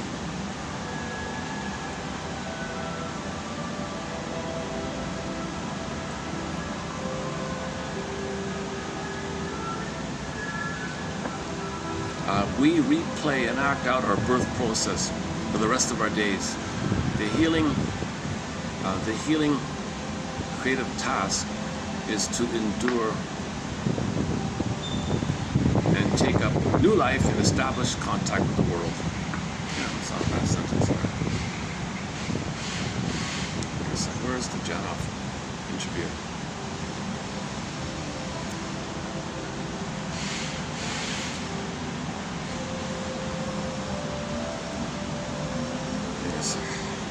Oh, here we go. Mr. Janov, nice to meet you. Thank you for doing an interview with me. You believe that Leonard Orr's rebirthing is dangerous and can lead to all these problems. Can you expand on that? Oh yes, I know it's dangerous. The point is, we get a new referral every week from people who've been through the rebirthing, this method, where they become very depressed and all these problems, on the brink of madness. So we see what effects it has. Very dangerous. The reason you outline in your recent book, Imprints, the name of his book is called Imprints. He's got a book called The Prisoners of Pain, interesting one. Imprints, another one. The Feeling Child. And all those primal books, Primal Man, Primal Healing, so on. The reason you outline in your recent book, Imprints, the lifelong effect of the birth experience, is that rebirthing reaches pains in the inner areas of the brain too soon. Janov says, the birth trauma is probably laid down in the lower neuraxis of the brain. A lot of neurological research points to that, as well as when they have done examinations on patients, for example, who have certain lesions in the prefrontal cortex and then go into the fetal position. In other words, there is a certain release